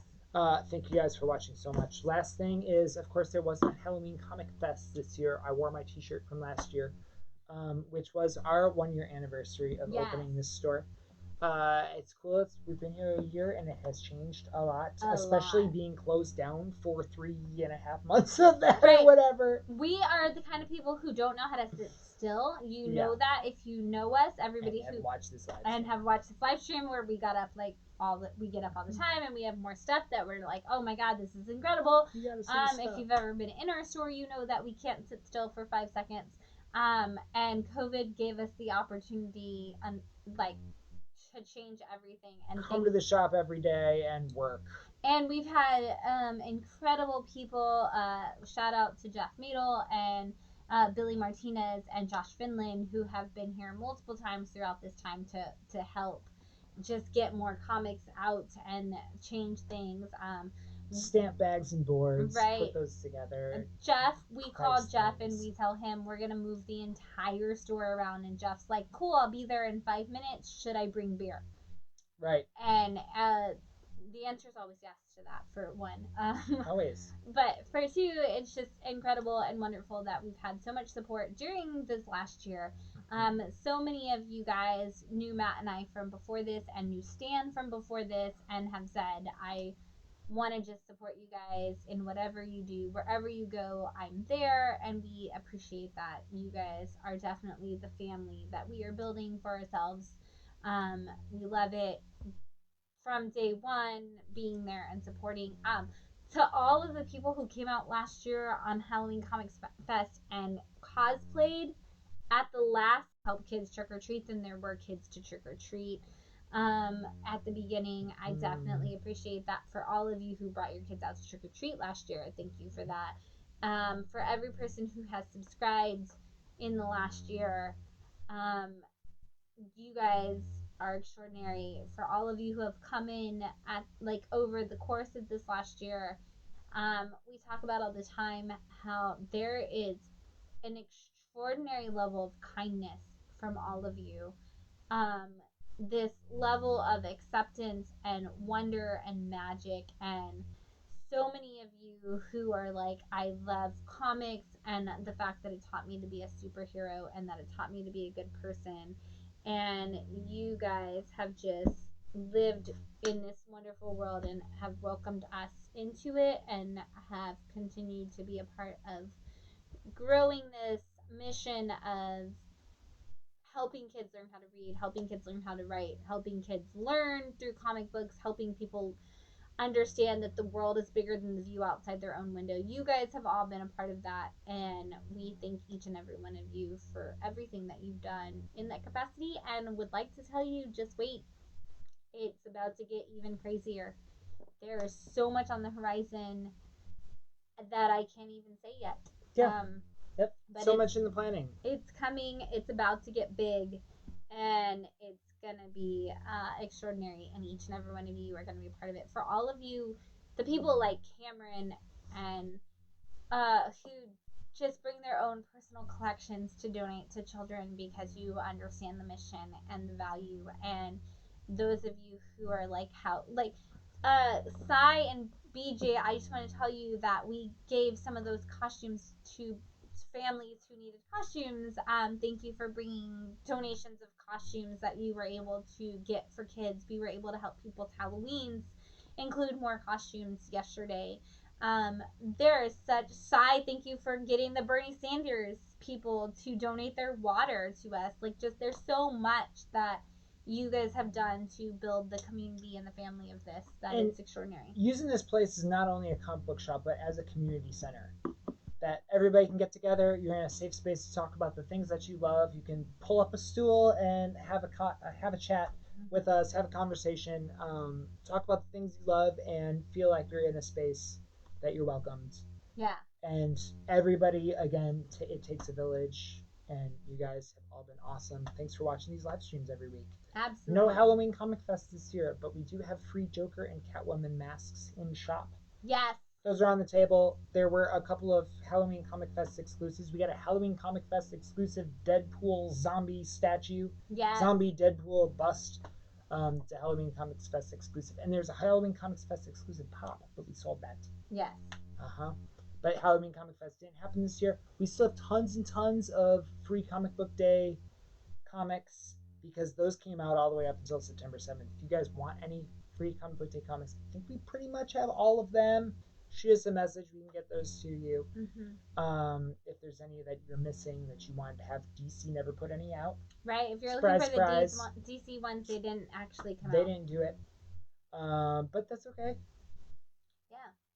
We continue on.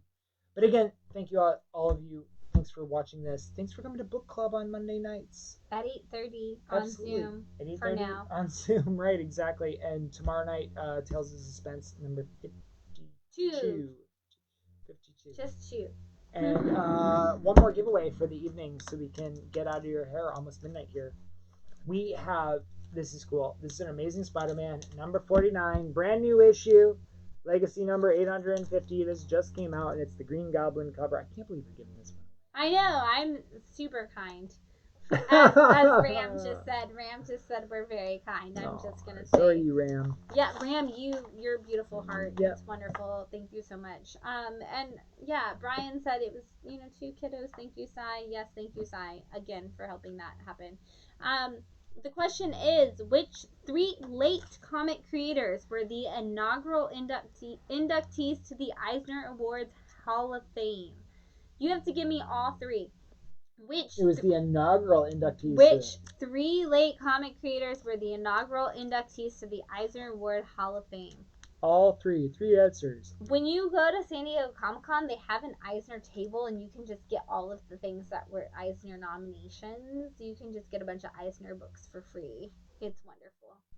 I just walked in and was like, I don't know what any of these are, but I'm going to take all of them. X-Men 1 and this Fantastic Four number 1. No, and not this, them. Right, okay. And this recent, Hulk 181. Recent.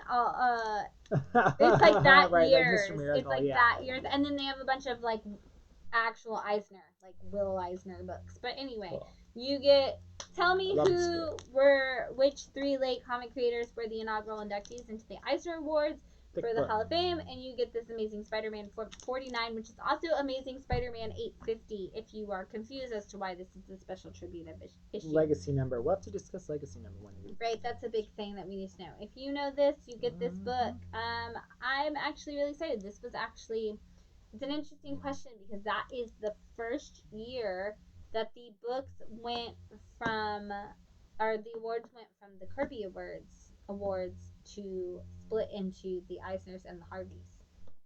So that's why there is the first inaugural year of the Eisner Hall of Fames, which I don't know why they stopped calling it, they stopped having a Kirby Award. Mm-hmm. I think you should still have a. Right. Partially Cameron, but not quite, and I'm not going to tell you which one. Oh.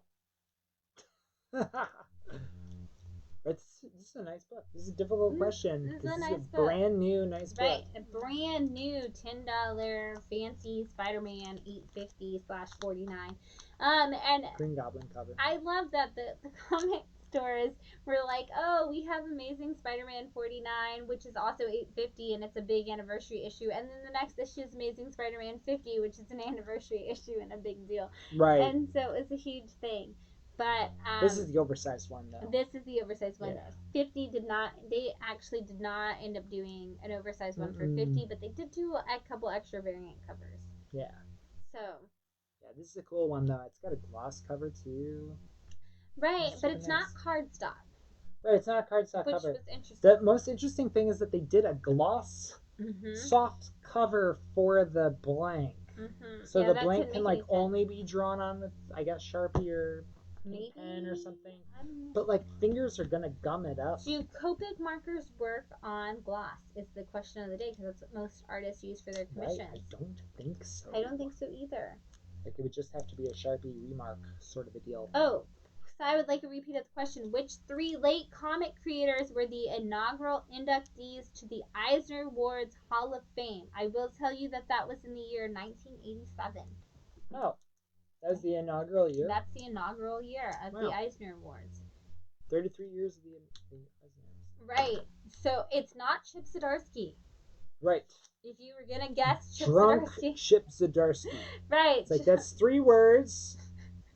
It's not 3 creators. Not 3 creators. Though drunk Chip Zdarsky would like you to believe that it was Chip Zdarsky. Absolutely.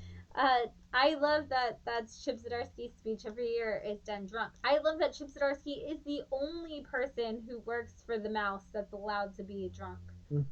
I want to read Chip Zdarsky's contract someday to see how he got past that clause of not drinking and taking part in all that stuff because it's Disney owned. Because it's Disney owned. Because Chip Zdarsky is the only person who's gotten around the mouse in all of the history of the mouse.